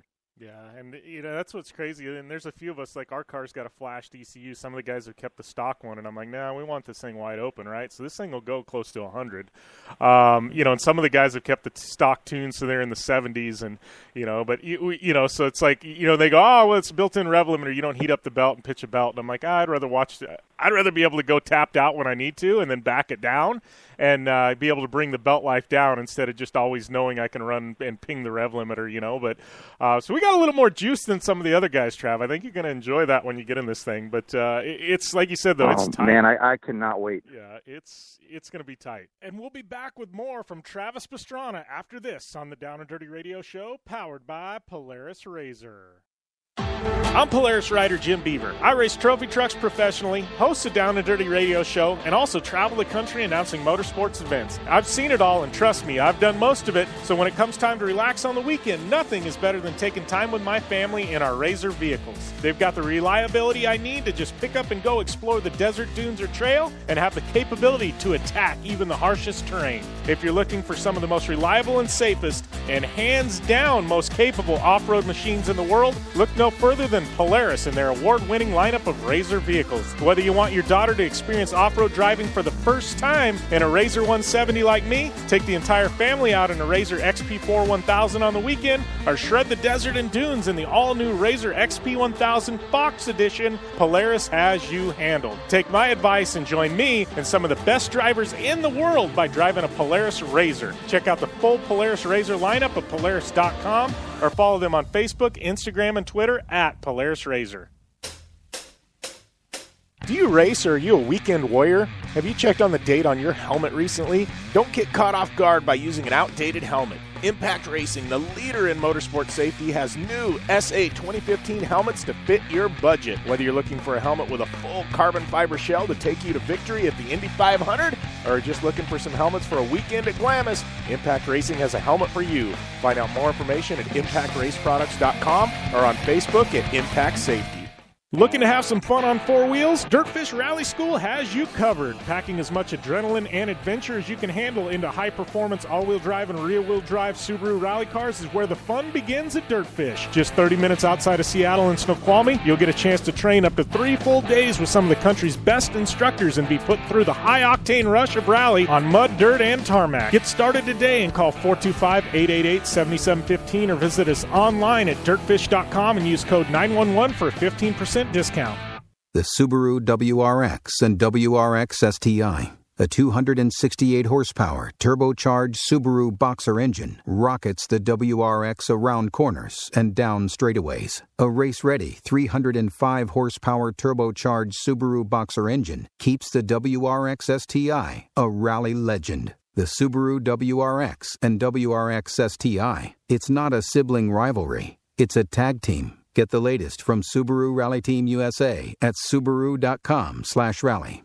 MMA at its best, and it's back. It's the RUF 21. Live cage fights on the river in the Blue Water Resort and Casino Showroom. Saturday, September 9th. See Armando Murillo versus Daviante Jones. Live for the title. Doors open at 6 p.m. Get your $25 ringside tickets now. General admission just $15. Tickets available online or at the gift shop. Live cage fights on the river.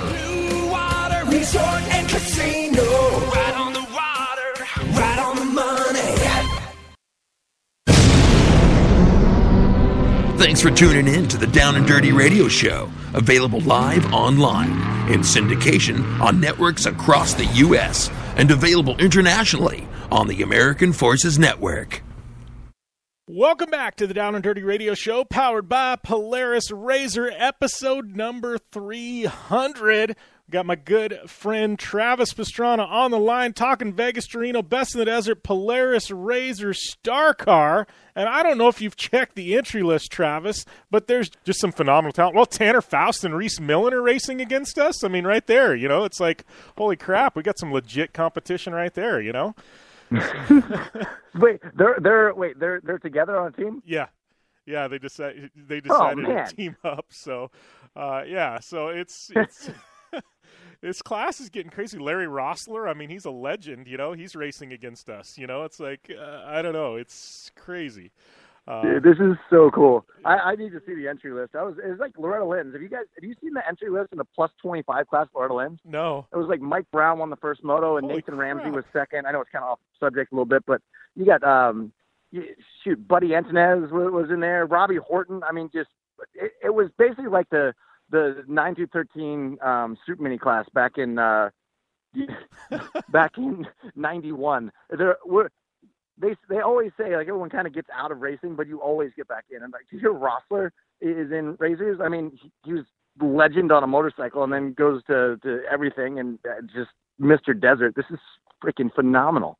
And that they're doing them in RZRs and in these side-by-sides, it's such a fun series because the competition even gets closer. I think it's just going to be a rad experience. Thank you for bringing me on board. And Jolene's actually, I'm 2 feet from her. She's putting some new suspension on her Polaris right now, and about to head out and try it out on the track. So we might go get some testing in this afternoon. Nice. Yeah, it's going to be a ton of fun. Speaking of ton of fun, I know we're running short on time. We only got a certain time constraint. You and I are going to do something where we can talk like long form sometime this year. We're just going to come out Pastrana land and we're going to mic up like the whole crew. We're going to sit and drink beers for 2 hours and just talk. I think that's what we need to do. Don't threaten me with a good time. Yeah, right? Get Tommy and Joe and get your wife and you, and we'll just get the whole crew and everybody will just sit down and we'll just start talking, right? But no, NASCAR, we got to talk. I got to talk about that. I know we got some good friends over there at Silencer Co., good friends of mine, good friends of yours. You're going NASCAR racing again, buddy. September. How did that get put together? I'm excited to see you back racing. Dude, I'm really excited. I suck at pavement. I don't know why. I've been doing better on like this year. Mount Washington was mostly pavement.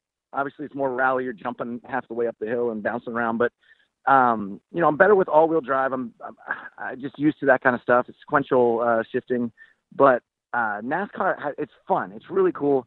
And a guy, ex-Marine, just said, you know what? I want to go race. And he tried racing himself, and then he was like, were those the other cars?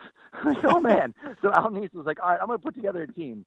And my car chief on Roush Fenway, Cody Efall, he gave me a call and said, hey, look, this guy wants to go racing. He's like, we're going to go with TJ Bell, another moto guy, kind of, gone to car racing stuff. He goes, we're just going to have some fun this year, man. We're going to do the best we can. We're not going to be, a top-tier car, but we're going to work really hard at it. We're just going to see what we can get. And, so I was like, yeah, all right, well, we'll try to raise some money. So I gave a call to Jim at Silencer Co. and, JT at Black Rifle, and we got JR at Wiener Schnitzel. I mean, we got the most fun sponsors ever. And actually the boot campaign, those guys just jumped back on for the race. This is going to be rad. It's like basically a military team, all ex-military or supporting the military. And, dude, it's just all about having fun. I want to go out there and, we'll see what we can do. Honestly, a top 10 for me would be phenomenal. Probably won't be that good, but that's definitely our goal. And, Cody's been putting a lot of time in the car, and Nice Motorsports, they've been running. Actually, they had a chance to top 5 at Eldora. I mean, which is a little different than the rest of the races, but, that was pretty cool. He got slammed into the wall and still ended up like 12th or something. So, it's going to be fun. Yeah.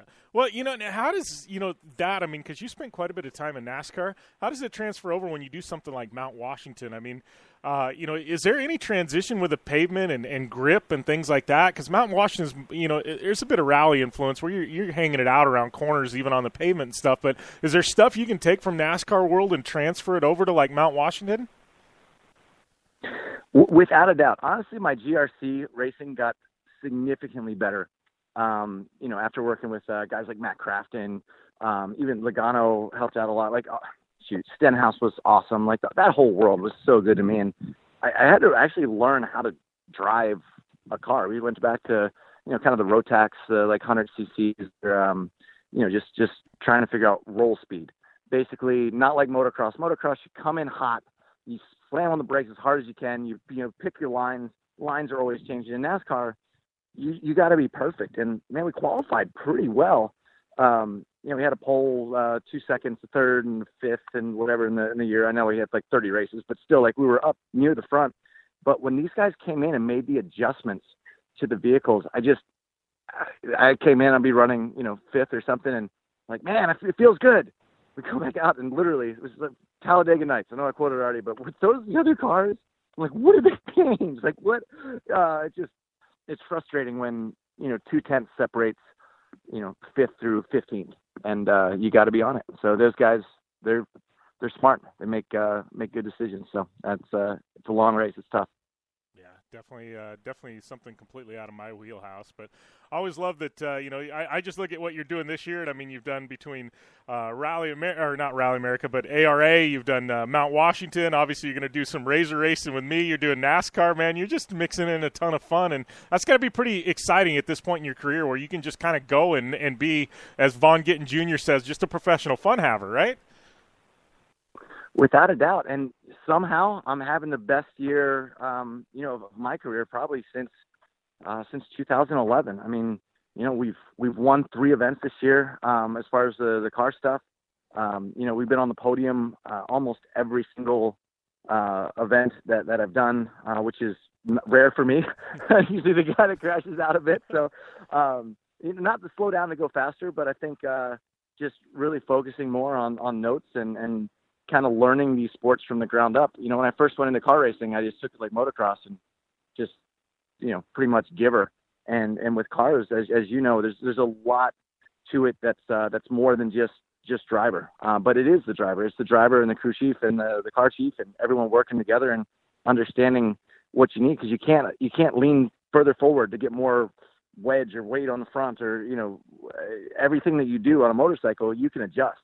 I was a horrible tester. I was 6'2", 200 pounds. I could put the bike and move it wherever I wanted to.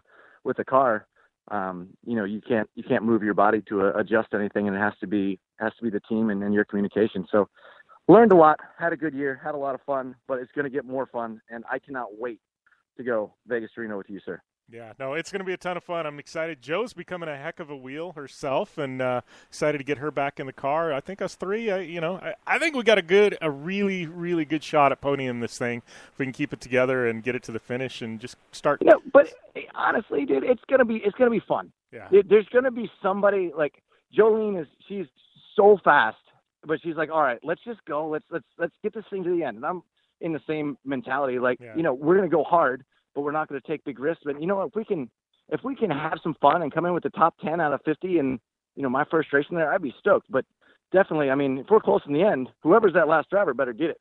Yeah. Almost rather crash with 50 miles to go with a chance to win than settle in and get fit. Yeah, exactly. Well, you and I are on the same page, man. Looking forward to having you out there. I know it's going to be a ton of fun. We'll probably talk between now and then, but looking forward to the next couple of weeks and and attacking Vegas to Reno with you, buddy. Heck yeah, man. Talk to you soon. Thanks for having me on 300 Show. Always fun catching up with my boy Travis Pastrana. It's funny because I've done so many interviews, and you listen to Travis. He's so dang excited about everything all the time, right? And that is him. You are behind the scenes. You're with him. You can be at a bar with him. You can be sitting in a motorhome and talking with him, and he's just amped on life. And I am ridiculously excited to have him in this Polaris RZR Star Car. We started this program, and I had to put together a list of people I wanted to get in the car. And Tanner Faust was one of them. Obviously, Travis was one of them. And, to be able to get him in Vegas to Reno, the longest race, I am so beyond amped. We are going to have so much fun.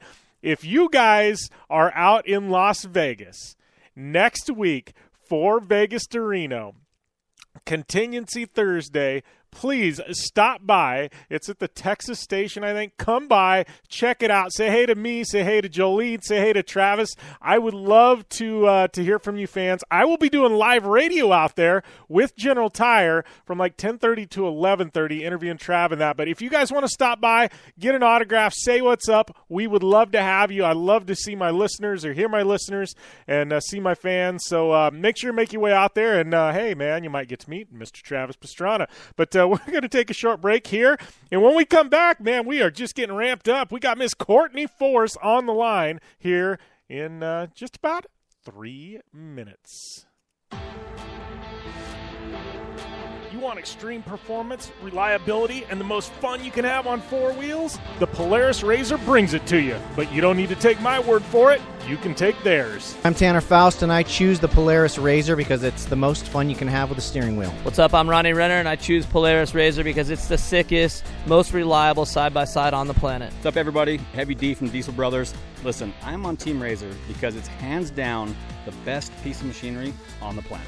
I'm RJ Anderson, and I choose Polaris RZR because it's the most fun, most capable machine. Action sports stars, TV personalities, and some of the best race car drivers in the world all choose Polaris RZR because it's the ultimate combination of power, suspension, agility, and fun. Find out more information on the web at PolarisRZR.com or follow at Polaris RZR on Facebook, Instagram, and Twitter, and use the hashtag RazorLife to share your story.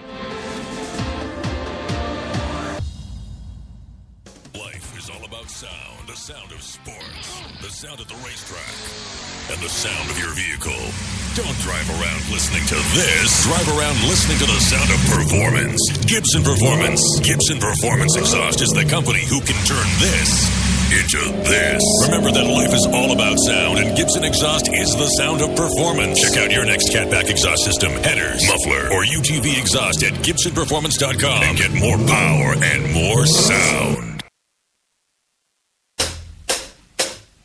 Do you race, or are you a weekend warrior? Have you checked on the date on your helmet recently? Don't get caught off guard by using an outdated helmet. Impact Racing, the leader in motorsport safety, has new SA 2015 helmets to fit your budget. Whether you're looking for a helmet with a full carbon fiber shell to take you to victory at the Indy 500, or just looking for some helmets for a weekend at Glamis, Impact Racing has a helmet for you. Find out more information at ImpactRaceProducts.com or on Facebook at Impact Safety.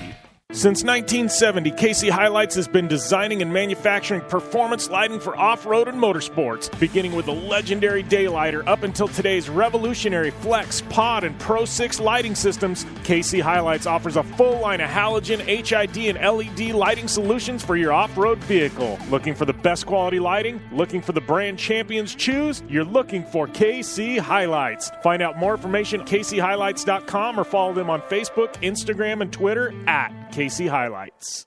The Subaru WRX and WRX STI, a 268 horsepower turbocharged Subaru Boxer engine, rockets the WRX around corners and down straightaways. A race-ready 305 horsepower turbocharged Subaru Boxer engine keeps the WRX STI a rally legend. The Subaru WRX and WRX STI, it's not a sibling rivalry, it's a tag team. Get the latest from Subaru Rally Team USA at Subaru.com/rally.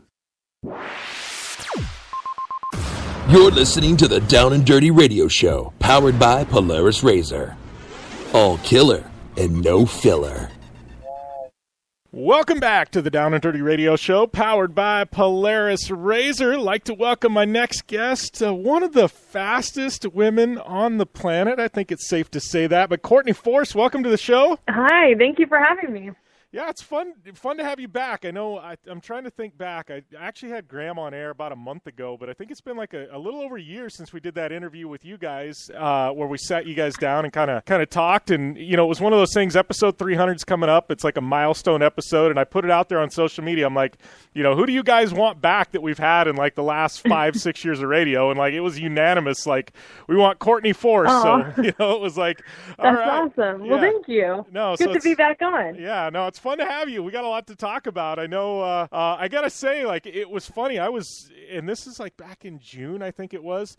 You know, I follow you on social media and things like that, and I was actually out at an event racing myself, and all of a sudden my social media blows up, and it was the event, I think it was in New England, when all of a sudden you decided to convert your Camaro into a convertible and also take the top qualifying spot at the same time, and I was like, holy crap. That was an interesting race for sure. We were qualifying on a killer run. We actually had a problem with our fuel line unknowingly.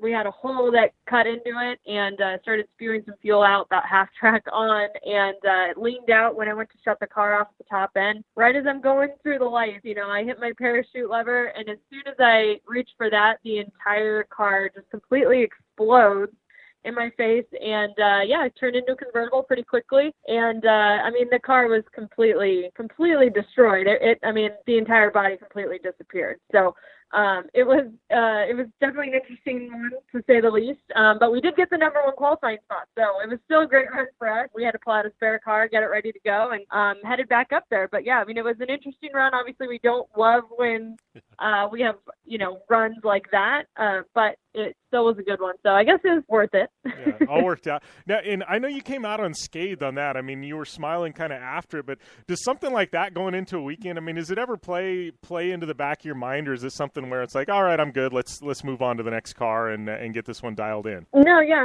obviously it's always in the back of your head when something like that happens. But I was back in in a different car, right away, getting the car qualified, getting in the show. And, as I'm going through the finish line on my next run in the car, I cringed a little when I got down there because, that the last time I was in that spot was when it just completely exploded. So I cringed a little, but then once I got past that one run back in the seat, I was able to kind of take a deep breath, move on, and just put it behind me because that's, what our sport's about. I mean, we're going over 330 miles an hour to the 1,000-foot mark. So it's, and it's only a 4-second run. So it all happens really fast. And in this sport of NHRA drag racing, I mean, anything can happen. These cars are pretty unpredictable.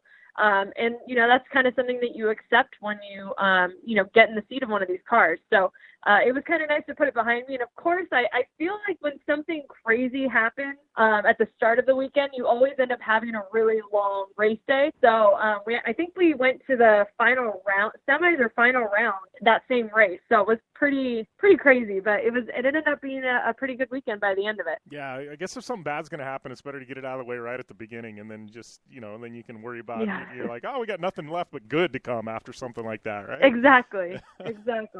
So, but talking about that, you mentioned some speeds there, and I know, I know this year, I mean, your teammate Robert Height, 339, I think, 0.8, something like, I know it was 339.8.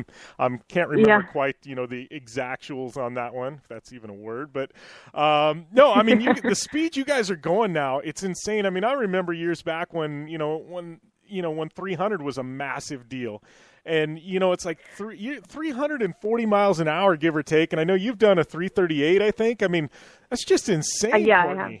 That's, I mean. It is. It's crazy to think, I mean, these cars, the fact that, when we used to run to the quarter-mile mark, trying to get to 330 was unbelievable. And now, we've shortened the track up. Now we're running to the 1,000-foot mark. And now we're already back to where we were at the quarter mile, but doing it at 1,000 feet. So it's pretty insane, how much we've really, progressed since then. And it's pretty amazing what these teams can do and how they can make these cars fly like that. It's pretty unbelievable. It was really exciting to watch Robert do the 339-mile-an-hour run. It was funny because, like you said, it was 339.8 something. So he's like, all frustrated that he couldn't just get to the 340 mile-an-hour run. But, it still is extremely impressive because no one's done that before. I believe he did it at 3.80 seconds. So my quickest CT was a 382, and I thought that was impressive at 338 miles an hour. So it's pretty cool to see, how well these teams are doing and how much they've really progressed in the funny car category. And to see what these crew chiefs are capable of doing, laying down these numbers like that, and it gets you excited. I mean, we're out here in Seattle right now and getting ready to start qualifying in a little bit, and just eager to see, it's a hot track this weekend, but just eager to see what kind of numbers we're going to lay down because, it's crazy how these cars are flying, and it's really exciting, I think, for our sport and especially for the fans. Yeah, well, and I know back when, they made that big shift from the quarter mile to the 1,000-foot mark, it was a big deal. Like, fans are like, oh, it's going to be boring now, and cars are going to be so slow. And, I remember, it was a massive conversation about this. And now I'm looking at it going, man, it would almost be scary if you guys were still going a quarter mile because nobody knows how fast you guys would be going at the end of it now, Oh, for sure. I mean, I think that was the biggest reason for the shift is that we were kind of running out of shutoff room. So it was becoming unsafe for the drivers in these cars. But I think it's almost more impressive now that, we're running these numbers faster than the quarter mile, but we're, doing it to the 1,000-foot. So I think it's even more impressive for the fans. I know a lot of people weren't really a huge fan of it when we made the switch, but like I said, I think to see how much we've pushed these cars to the limit, I think it's been an even more exciting show for everybody. I mean, you really can't even physically see the difference really for 320 more feet, but you're getting better numbers on the board than you were going a little bit further distance. So I think it's pretty cool. I mean, I love it how it is right now. I think it's exciting, and these races are, won and lost in just a matter of inches. So it's some pretty good drag racing nowadays, and it makes it a little bit safer. It gives us a little bit more room to shut our cars off down at the top end. Yeah. Well, and this year's been a really it's been an interesting year for you. I think that's safe to say. I mean, coming into this year, I mean, you had a new sponsor come on board, a new title sponsor, so there's a big change over there. And you've had a bit of an up and down year. I mean, how do you feel? I know, coming out of last weekend, you were really excited. You feel like, you've got a really good chance, that you guys are kind of swinging back the other direction now. I know you've taken wins there in Seattle before, right? I think your first career victory came from there. I mean, how are you feeling about the team as a whole right now, I mean, like you said, it's been a pretty good season. Like you said, we had Advanced Auto Parts come on board at the start of this season, so really excited to have them as my primary. They've been amazing to us, and it's been a lot of fun just kind of pushing this car to the limit. I've got two great crew chiefs, Dan Hood, Ronnie Thompson. They're the ones, even through testing in the off season, gave me some killer numbers in the car. So, I knew going into this year it was going to be a fast hot rod that I've had. And to be honest, we've had multiple number one qualifiers, in all these races. We've broken a lot of track records for ET and speed. So it's been a great start to our season. Well, I shouldn't say start. I guess we're almost halfway now, but it's been a great season so far, but we have yet to pick up a win this season. So we've been to semifinal rounds, we've been to final rounds, a number of number one qualifiers, but we haven't been able to seal the deal for our Advanced Auto Parts team. So ready to push it to the limit. Like you said, we won at this track back my rookie year in 2012 in funny cars. So hoping we can do it again. I think it's only a matter of time before our team can get that win. I feel like we're itching, getting closer and closer to it. Just going to have to find that consistency that we've been needing in this race car. And I feel like each and every weekend that we go out to the track, we're getting a little bit closer to it. Hopefully this is the weekend. It's going to be a hot track, so it'll be interesting to see what kind of runs and numbers these guys put on the board. But we're eager to get that win. We're in a pretty good spot where we are for the countdown to the championship, and we got to stay there. We have to stay in the top 10 so that we can lock in and battle it out for the championship. So we'll try our best, see what we can do this weekend, and hopefully end up in the winner's circle. Yeah. Well, and I know, you've got some big events coming up too. I think Indianapolis. I mean, that's a massive one for you guys. I mean, what would a win there mean for you? Oh, I mean, it'd be huge. My sister Ashley's won at the U.S. Nationals. My dad has a number of times. That's one of those races. It's such a huge race on our circuit. That's the one that every driver wants to win at. I mean, it's the two top things I feel like every driver's career is trying to win a championship and trying to win at the U.S. Nationals. So yeah, that's coming up, and that's where these drivers are getting their last opportunity to lock into the countdown to the championship. Now I'm going to have to actually work on getting some fan votes for to get into the Traxxas Nitro Shootout because we missed that spot. So we're going to have to hopefully get into that race with a fan vote. But that's the race within a race at the U.S. Nationals. So two big races that weekend. Really looking forward to it. And, if we can, get a win there, I mean, that would totally make the entire season worth it. All the ups and downs that we've had in the Chevy Camaro. But I think a win there would be huge. And that's definitely a place where you want to start off that countdown to the championship, on the right foot. Yeah, for sure. Well, we'll definitely go to bat for you on social media and on the radio show. We'll get you some fan votes. We got to get you into that shootout. But I know. I think that starts in we got a couple more weeks, but I gotta start getting that thing rolling. Yeah, which is funny because, you've come in 2012. I mean, you've been around the sport your entire life, but really, you're pushed to the forefront, you know what I mean, when you went to Funny Car. But the whole, now we've got fan votes and, and social media is a big part of everything. I mean, how have you seen the sport change and how it's morphing? I mean, and I look at, the personalities involved now, and obviously your dad, I mean, you speak personality and your dad just oozes personality, right? But, you and Brittany, and I mean, and you look at, other drivers. Antron's a great ambassador for the sport, and he's got a lot of personality. But how do you feel this has changed with with social media being brought into things, and and now we got fan votes and things like that? I mean, it seems like we've got a big shift going on in drag racing now, and I feel like in the next 2 or 3 years, it's going to be really interesting to see what I mean, the demographics change and where the sport as a whole's at. Yeah, for sure. I mean, I think already you can tell, not even just drag racing. I feel like sports in general, how it's shifted from the fact that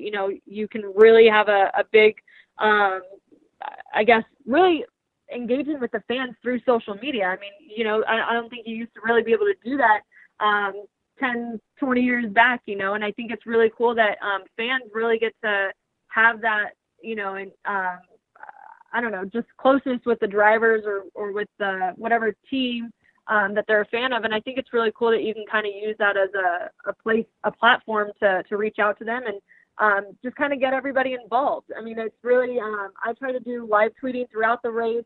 And for most of our races, they're on live TV, so it works even better. I try to not spoil the races for people, but at the same time, I want my tweets and my posts to be, you know, in real time and to be raw and real. You know, I don't want to try to post something later in the day where, you know, the race was over hours ago and I'm trying to, you know, make it work with when it's on TV. So I try to make it, you know, live and get the fans involved and excited and get to really show them some behind the scenes look at, you know, not just my life in racing, but behind the scenes of my family and life at home and, you know, life on the road, and just kind of give them a little glimpse of what we do.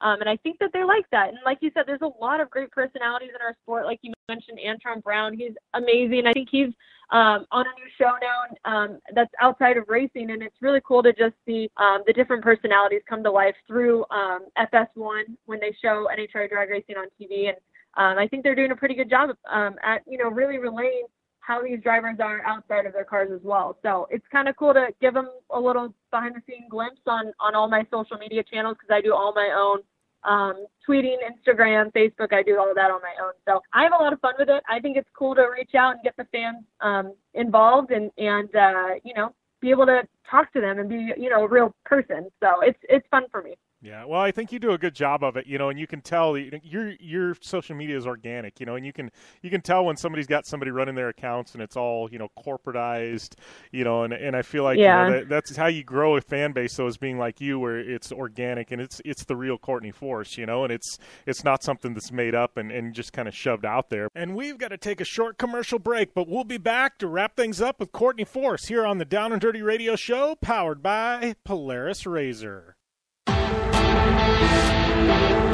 You want extreme performance, reliability, and the most fun you can have on four wheels? The Polaris Razor brings it to you. But you don't need to take my word for it. You can take theirs. I'm Tanner Faust, and I choose the Polaris Razor because it's the most fun you can have with a steering wheel. What's up? I'm Ronnie Renner, and I choose Polaris Razor because it's the sickest, most reliable side-by-side on the planet. What's up, everybody? Heavy D from Diesel Brothers.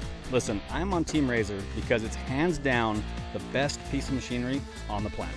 I'm RJ Anderson, and I choose Polaris Razor because it's the most fun, most capable machine. Action sports stars, TV personalities, and some of the best race car drivers in the world all choose Polaris Razor because it's the ultimate combination of power, suspension, agility, and fun. Find out more information on the web at PolarisRazor.com or follow at Polaris Razor on Facebook, Instagram, and Twitter, and use the hashtag RazorLife to share your story.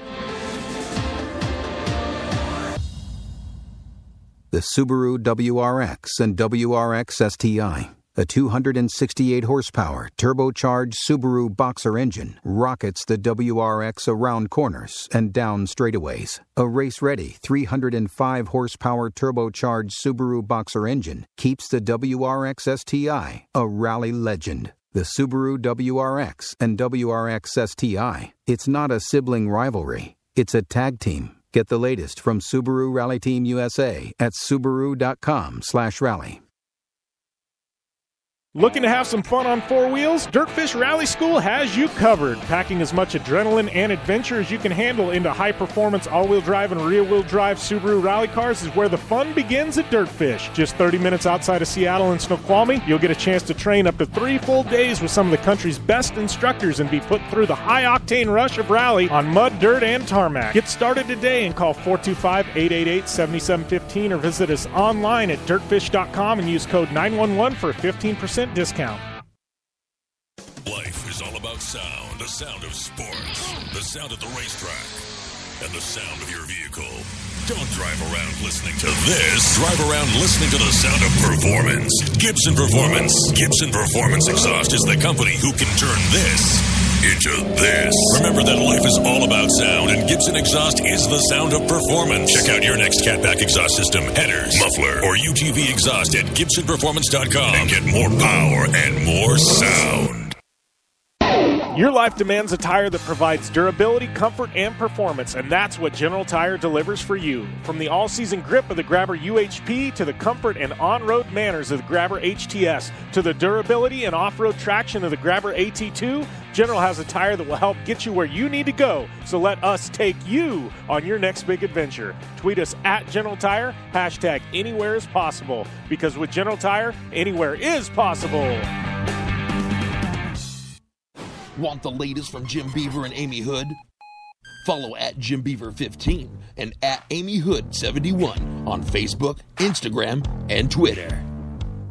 Welcome back to the Down and Dirty Radio Show, powered by Polaris Razor, episode number 300. And Jim Beaver here hanging out with Miss Courtney Force. And we've been talking about some convertible funny cars, some social media, drag racing, her family, and a whole lot more. But right now, Courtney Force needs our help. So fan votes. I can't remember how many weeks we are out from Indianapolis, but when does that start? How do we help you out there, Courtney? Well, I think it's going to be starting in a few weeks. Just this past weekend, someone, Todd locked in and got the final spot for the Traxxas Nitro Shootout. So there's only one spot left. It's a fan vote. The voting's going to start, I believe, at the Brainerd race. So got a little bit of time, but if people come and try to check out my social media channel, follow me on Instagram or Twitter at Courtney Force. I'll be putting some information out probably pretty soon about where you can go to vote. And it'd be cool if everyone could vote and help me out. It'd be awesome to run up and race for the $100,000 at the Traxxas Nitro Shootout at Indy. So we're hoping we can get in, but like I said, it's up to the fans. So I'll put some information out probably in the next few weeks about it. Yeah, well, and you've won that one before, right? That's because has there ever been a repeat winner of that? I'm not sure. I'm sure there has. To be honest, we actually won it last year, the Traxxas Nitro Shootout. So it's a pretty intense race. It's pretty awesome. It's great to be a part of it, and I mean it's the top drivers that are racing for it. So it's pretty cool to be in there. I mean we got in by getting the win early on in the season, so we clinched our spot early. And but this year we unfortunately haven't gotten a win yet, so kind of have to just get in based off of the fan vote. All right. Well, I appreciate the time, Courtney. Good luck this weekend. Always fun to catch up with you. I think we need to do it more often than like once every year and a half or something like that. So. For sure. Thank you so much for having me. All right. Thanks a lot, Courtney. Take it easy. Good luck. And we'll be back with more from episode 300 after this on the Down and Dirty Radio Show, powered by Polaris Razor. You want extreme performance, reliability, and the most fun you can have on four wheels? The Polaris Razor brings it to you. But you don't need to take my word for it. You can take theirs. I'm Tanner Faust, and I choose the Polaris Razor because it's the most fun you can have with a steering wheel. What's up? I'm Ronnie Renner, and I choose Polaris Razor because it's the sickest, most reliable side-by-side on the planet. What's up, everybody? Heavy D from Diesel Brothers. Listen, I'm on Team Razor because it's hands down the best piece of machinery on the planet. I'm RJ Anderson, and I choose Polaris Razor because it's the most fun, most capable machine. Action sports stars, TV personalities, and some of the best race car drivers in the world all choose Polaris Razor because it's the ultimate combination of power, suspension, agility, and fun. Find out more information on the web at PolarisRazor.com or follow at Polaris Razor on Facebook, Instagram, and Twitter, and use the hashtag RazorLife to share your story.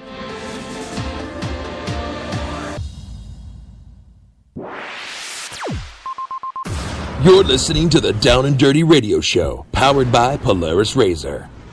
All killer and no filler. Welcome back to the Down and Dirty Radio Show, powered by Polaris Razor. Hope you guys are enjoying this. Getting ready to start hour number 3. I think we've only done that one other time, and that was at the Mint 400 a couple years ago with Amy Hood and myself. We went like 3.5 hours, I think, but that was a very special show, and so is this one. Not often that radio show goes 300 episodes, almost 6 years in the making. It's been a ton of fun. And honestly, guys, though, it wouldn't happen without you. I've got some amazing corporate partners, Polaris RZR, obviously, General Tire, Subaru, Dirtfish. I mean, we've got a string of amazing partners that have backed us and help us get where we're at. But without you guys tuning in each and every week, we wouldn't be here. So I really want to thank you guys for helping make episode number 300 happen, because without listeners, you don't have radio. You're just talking to deaf air, but, I get tweets, I get direct messages on social media, and I get so many of them. I apologize to you guys, because I used to be really, really quick on answering, and now it's to the point where I get so many of them that, sometimes it may take up to a week for me to get back to you, and those are my apologies. It's literally, though, when you get 20 or 30 messages in your count, you're like, oh, man, it's going to take a while to answer those. So I get to them when I can, but for those of you, I've always been an open book. I love listener feedback. I love knowing where your heads are at. I love the guest suggestions. Anybody will tell you that when I get a guest suggestion, I take it to heart. We try and reach out to those people if it makes sense. We try and get them on air. Sometimes we can, sometimes we can't. But I value you guys. This is very much a fan-driven show. Courtney Force, case in point, we brought her back for this episode because you guys said we want Courtney Force back. And obviously she's a good fit for this. She does rad stuff and she's an awesome personality. But the same thing, if there is an IndyCar driver that you guys really want to hear, if there's if there's even a NASCAR driver, anybody from off-road, Dakar Rally, Supercross, Motocross, drifting that we haven't got yet, you guys tell me and we will try our best to get them on air. I want this to be about you, the fans. It is about you fans. I mean, without you guys, I wouldn't have a social media following. I wouldn't have all these amazing listener numbers to these shows. So, this show is as much about me as it is about you. And you guys help, in the future drive the content for this. If there's an event you want me to cover, let me know about it. If there's something you want me to talk about, let me know about it. If it makes sense for the show, I'm definitely willing to study up and figure it out and, hey, maybe get a winner on air or something like that. So you guys let me know in the future who you want to hear. And, I love hearing from you guys. So thanks a lot. And we are going to take a short break. And when we come back, we've got a nice segment from Terracross brought to you by Optimus. I'm Polaris rider Jim Beaver. I race trophy trucks professionally, host a Down and Dirty radio show, and also travel the country announcing motorsports events. I've seen it all, and trust me, I've done most of it, so when it comes time to relax on the weekend, nothing is better than taking time with my family in our RZR vehicles. They've got the reliability I need to just pick up and go explore the desert, dunes, or trail, and have the capability to attack even the harshest terrain. If you're looking for some of the most reliable and safest, and hands down most capable off-road machines in the world, look no further than Polaris and their award-winning lineup of RZR vehicles. Whether you want your daughter to experience off-road driving for the first time in a RZR 170 like me, take the entire family out in a RZR XP4 1000 on the weekend, or shred the desert and dunes in the all-new RZR XP 1000 Fox Edition, Polaris has you handled. Take my advice and join me and some of the best drivers in the world by driving a Polaris RZR. Check out the full Polaris RZR lineup at Polaris.com or follow them on Facebook, Instagram, and Twitter at Polaris RZR. As certain as the sun rises and sets around the world, OTSFF Group is dedicated to providing flexible, comprehensive, and reliable transportation solutions. Air transportation, ocean freight, ground transportation, or a combination of services. We offer innovative and custom-built packages specifically designed to meet your transportation needs. OTSFF Group has been keeping shipments moving globally for nearly 2 decades. OTSFF Group, flexible logistics services designed for you. More information at OTSFF.com. For 100 years, General Tire has provided tires for your lifestyle, your adventure, your anywhere. Born from competition, the Grabber tire offers the durability and off-road traction you demand in a tire. We put these tires to the test in the harshest off-road racing conditions to give you a tire that will make your anywhere possible. So let us take you on your next big adventure. Tweet us photos at General Tire, hashtag anywhere is possible. Because with General Tire, anywhere is possible.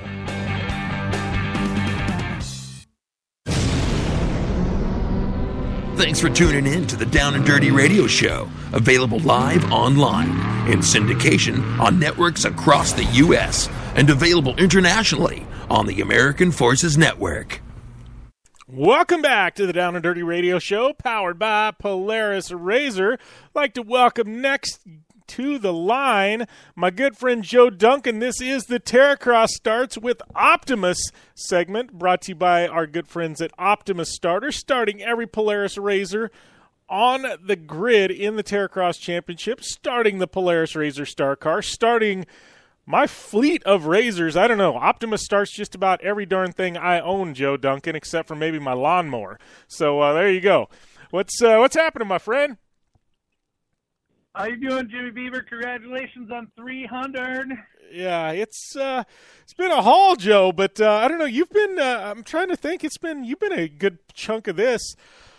I don't know how many episodes you've called into, but it's got to be well over 100 at this point. But yeah, stoked to have the support of Terracross. I know we've done some good things together. Our partnership always, I've had people ask me, "What's your relationship with Terracross?" Is I don't know. It's hard to say. Joe and I just figured it out.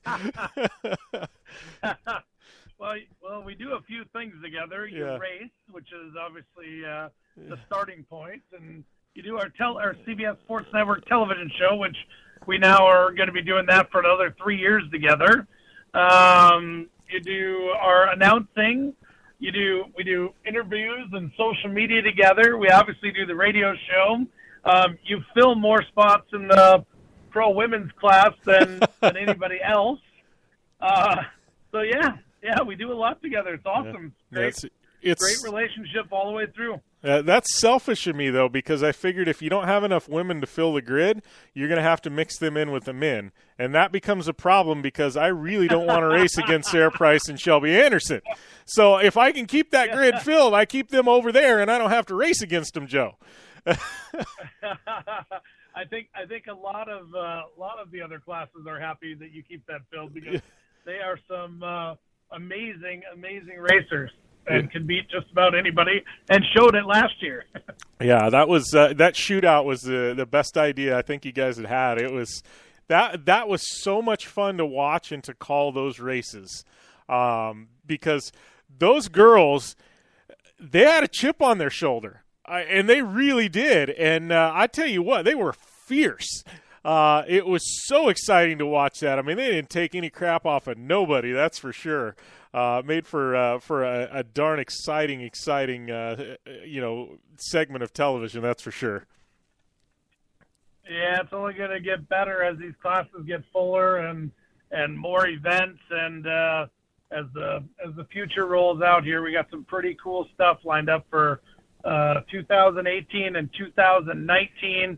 We're getting all of our stuff wrapped up here and ready to kick off for 17 at Heydays, September 9th and 10th, North Branch, Minnesota, and just got some info today on some people that will be coming. Just up with our good friend Levi LaValle in Longville, Minnesota. Got to go out on his Malibu boat and hang out with him and Kristen and Jill and I, and had a great time. Went and had a little lunch in Old Longville. Levi says hi, and so got some great stuff coming up here just around the corner. Yeah, it's been a while since I've had Levi on. I think maybe last fall, maybe getting close to a year. That's crazy. He's one of those just recurring guests. He's kind of like Sarah Price, where I just text him, hey, let's get you on and talk about something, and almost to the point where he becomes like almost an on-air talent on the show. You know what I mean? Because he's on so darn much. I love Levi, man. Well, I think what's that? I think he just broke the record for longest distance apart for snowmobiling. Him and I went up to Iceland. I think we talked about this a few shows ago, and went up to Iceland and did a little snowmobiling there. And he just went with our good friend Chris Brandt down to Chile last week. So from Iceland to South America to Chile, that's kind of very, very, very two opposite ends of the world for to go snowmobiling. And good old Levi and his Polaris snowmobiles pulled her off and had a great time. Yeah, I've got this dream in the back of my head, and Levi definitely could be involved in it, maybe you too, but I want to be, you got all these people that go and they go to all these remote parts of the world in snowmobile and run their razors and things like that. And I know there's a new website for them called Off-Road the Planet. You know what I mean? I really, really want to be the first guy, and they do tours down there, but to take a Polaris Razor to Antarctica. And I want to drive a Razor down there in Antarctica, and we probably have to put some studs on it. But I really want to take one down there and just run the hills and just have a ton of fun out there. And I'm sure you could throw Levi on a sled, and he and I could go tag team it, but just film us shredding around Antarctica. I think it'd be so much fun, and we'd be the first guys to ever go down there and do it. So I don't know. That's a pipe dream in the back of my head, Joe.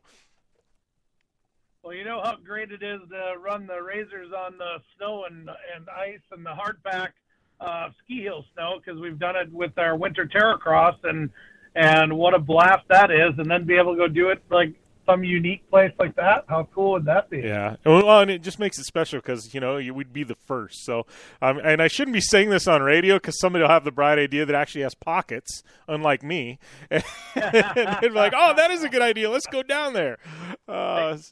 Maybe they'll invite you. Maybe they'll invite you and Levi with. Yeah, exactly.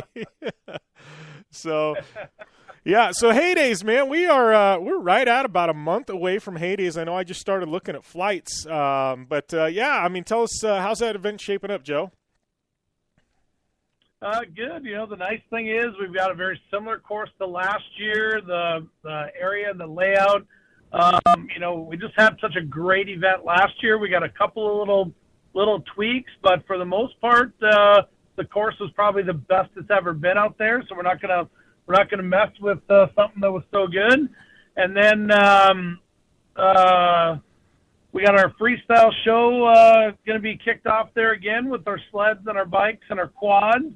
Might have a little Razor freestyle coming. We're waiting to hear if everything gets put together, and might see a little Razor demonstration out at Heydays this year. We'll see how the next month goes of some testing some people are doing. But yeah, we're looking good. We got some great racers lined up. The guys are going to be at the shop this week assembling more Razors that have race packages sold: Odyssey battery, E3 spark plugs, Optimus Razor, the MPI steering wheel Razor. All of those are is Max coming out? Just put on them and ready for some wraps.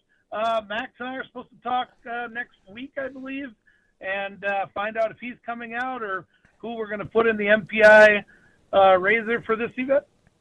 But yeah, it's coming together. I just sent Max a customer for a couple dozen steering wheels, so I don't know. I hope he gets out there. I got to bang some doors with Mr. Max. Yeah, that's awesome. So yeah, I was just somebody needs some custom wheels. I said, well, I know the guy. But yeah, no. Yeah, courtesy of Joe Duncan. See, that's what we do, Joe, right? We connect people, connect the dots. But yeah, no, I'm excited. You know what I think? And the course last year was so racy. There was some tremendous racing. But I was looking at it, I was thinking about it, and now here in the Southwest, those Razor 170s are getting super popular for the kids. I wonder if there's a way where you could use this portion of the course and invite some of the local kids with the Razor 170s out to race. We're looking at maybe the Ace 150s. Oh, that'd be perfect. Same thing, yeah. And we've got a little. The only thing they couldn't get through really would be the tire section. The Mangler. We're working on a new title sponsor for the tire section, which is obviously one of the coolest, best obstacles, the biggest play on TV, and we've got some people that have expressed interest in sponsoring that. So waiting to see we get that lined up with. But that tire section is so gnarly and so fun and so cool in person and on television. But other than that section, which we do have a way to go around that, everything else is pretty much doable now that we don't have the crossover at this event. So we got a a nice setup. So we're working on it, trying to put together maybe the 150s, maybe the 170s, and see what we can put together. Maybe some people on your show have some suggestions or ideas, or have enough racers to come and play with us. If they do, let us know. Yeah, for sure. Well, we're running short on time, Joe, but I appreciate it, and we'll be back to the same time slot next week. But thanks for the support, my friend. Sounds great. Thanks, Jimmy. All right, thank you, Joe, and we'll be back after this on the Down and Dirty Radio Show, powered by Polaris Razor. You want extreme performance, reliability, and the most fun you can have on four wheels? The Polaris Razor brings it to you. But you don't need to take my word for it. You can take theirs. I'm Tanner Faust, and I choose the Polaris Razor because it's the most fun you can have with a steering wheel. What's up? I'm Ronnie Renner, and I choose Polaris Razor because it's the sickest, most reliable side-by-side on the planet. What's up, everybody? Heavy D from Diesel Brothers. Listen, I'm on Team Razor because it's hands down the best piece of machinery on the planet. I'm RJ Anderson, and I choose Polaris Razor because it's the most fun, most capable machine. Action sports stars, TV personalities, and some of the best race car drivers in the world all choose Polaris Razor because it's the ultimate combination of power, suspension, agility, and fun. Find out more information on the web at PolarisRazor.com or follow at Polaris Razor on Facebook, Instagram, and Twitter, and use the hashtag RazorLife to share your story. Are you looking for a place to push yourself behind the wheel and see how your driving skills stack up? Dirtfish Rally School is that place. Located on 315 acres of pristine automotive playground at the foot of the Cascade Mountains in Snoqualmie, Washington, right outside of Seattle, Dirtfish Rally School is a one-of-a-kind place where everyone from first-time drivers to seasoned professionals like Bucky Lassick and Antoine Lestage can push themselves to their limit. Whether driving the high-performance rally-prepped all-wheel drive Subaru Impreza STI is what you're looking for, or you'd rather hang it all out in the rear-wheel drive Subaru BRZ, Dirtfish Rally School has something for everyone. Classes are available from 2 hours to 3 full days and feature instructors with over 150 years of combined racing experience. Whether you're looking to become the best and get an edge on the competition, or just looking to freshen your skills behind the wheel, Dirtfish Rally School is the place to go. For more information on registering for classes, visit Dirtfish on the web at dirtfish.com, or to check out the latest happenings from Dirtfish, follow them on Facebook, Instagram, and Twitter at Dirtfish Rally. Your life demands a tire that provides durability, comfort, and performance, and that's what General Tire delivers for you. From the all-season grip of the Grabber UHP to the comfort and on-road manners of the Grabber HTS to the durability and off-road traction of the Grabber AT2, General has a tire that will help get you where you need to go. So let us take you on your next big adventure. Tweet us at General Tire, hashtag anywhere is possible, because with General Tire, anywhere is possible. The Subaru WRX and WRX STI, a 268 horsepower turbocharged Subaru Boxer engine, rockets the WRX around corners and down straightaways. A race-ready 305 horsepower turbocharged Subaru Boxer engine keeps the WRX STI a rally legend. The Subaru WRX and WRX STI, it's not a sibling rivalry, it's a tag team. Get the latest from Subaru Rally Team USA at Subaru.com/rally. Want the latest from Jim Beaver and Amy Hood? Follow at Jim Beaver 15 and at Amy Hood 71 on Facebook, Instagram, and Twitter. Welcome back to the Down and Dirty Radio Show. I'd like to welcome my next guest to the line. Been about a year since I think we've had you on, but Ken Block, welcome, my friend. How's everything going? It's going very good. Nice to be home and have a bit of time off between events, but I get ready.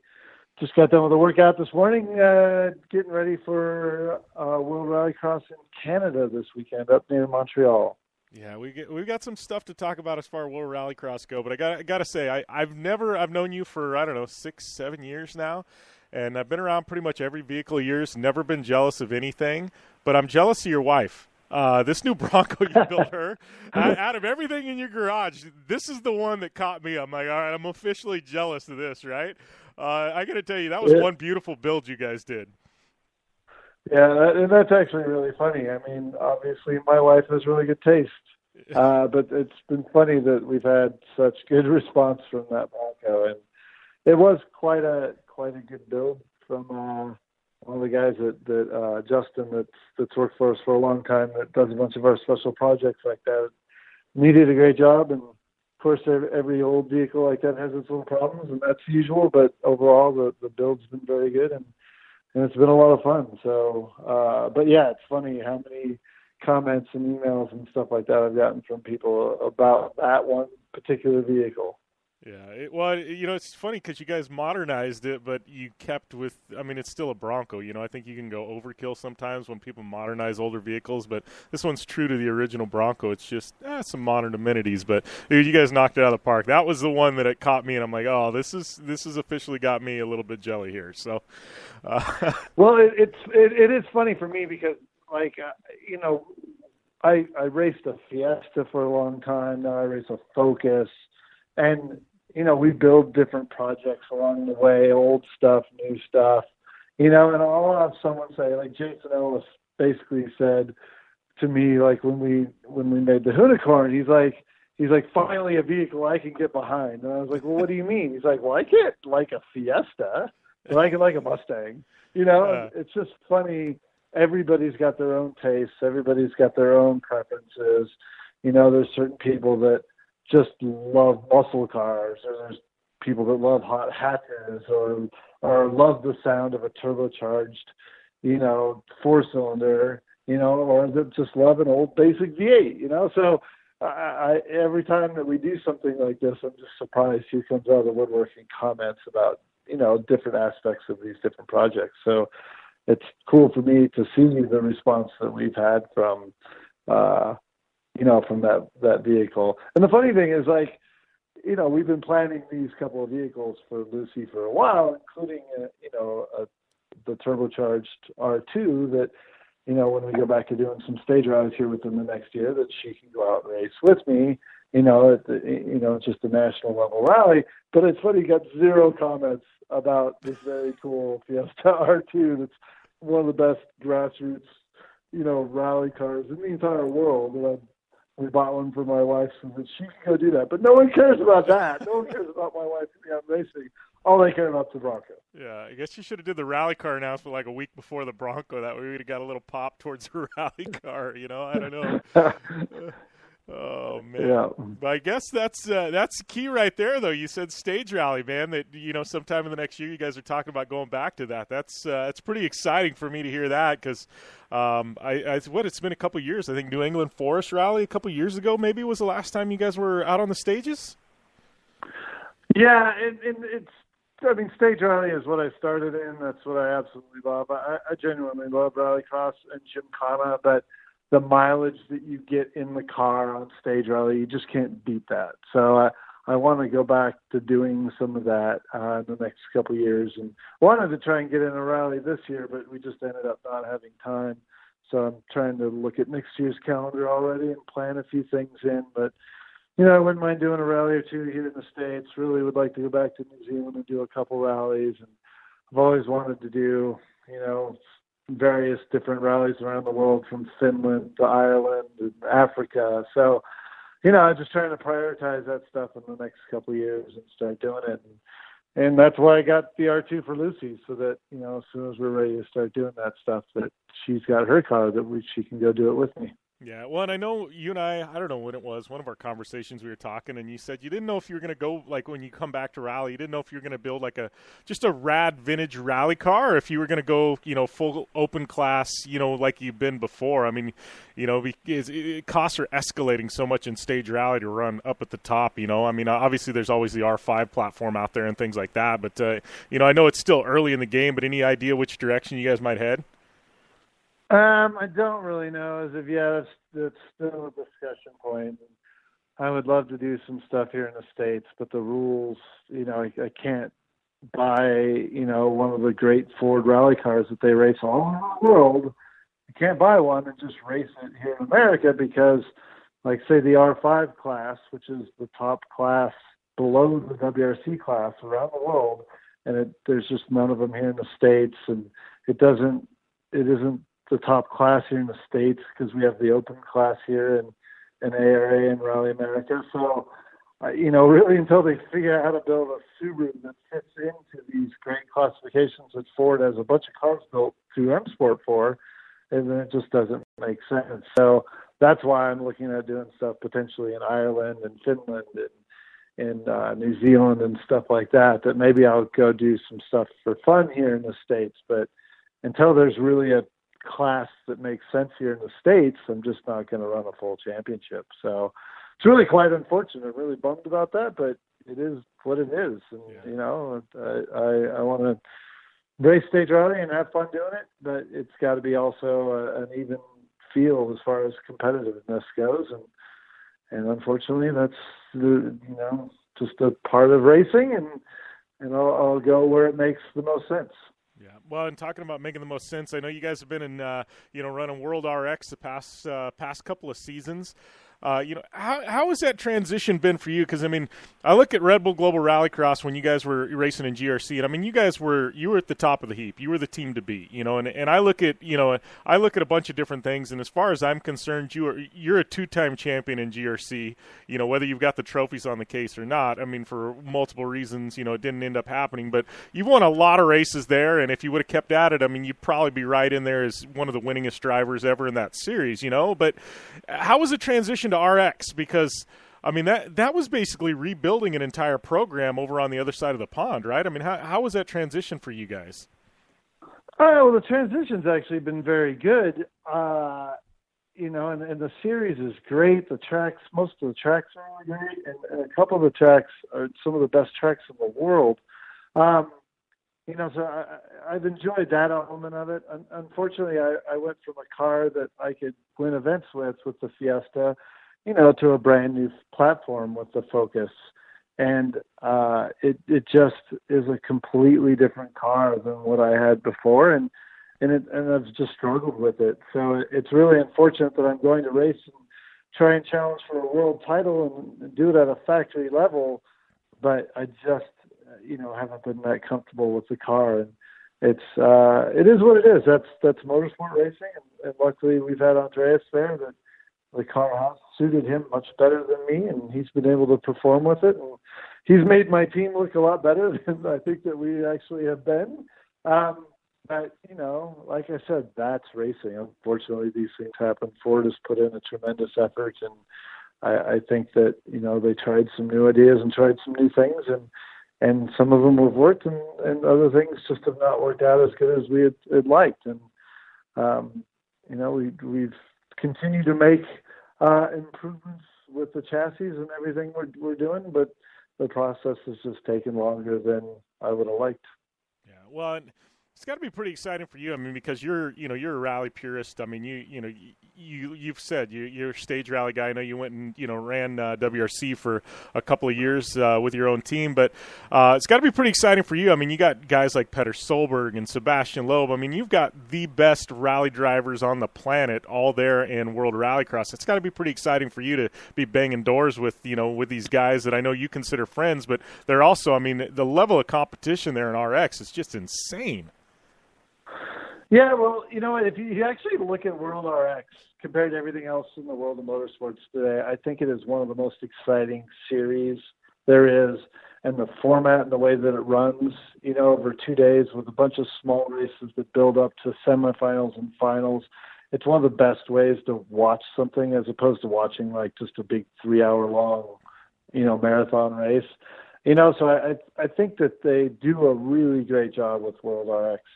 Not only on the tracks, but even just the format of racing. And then you just look at the personalities and the cars involved. We have so many manufacturers involved and great personalities and talent from Matthias Ekström to Petter Solberg, Sebastian Loeb, Matthias and Andreas Backerud. So it's great that it's just such a full, of talent series. It's just incredible to watch. So even for me as a spectator, like going through the events, through the weekend, it's just really entertaining, and it's great racing to watch.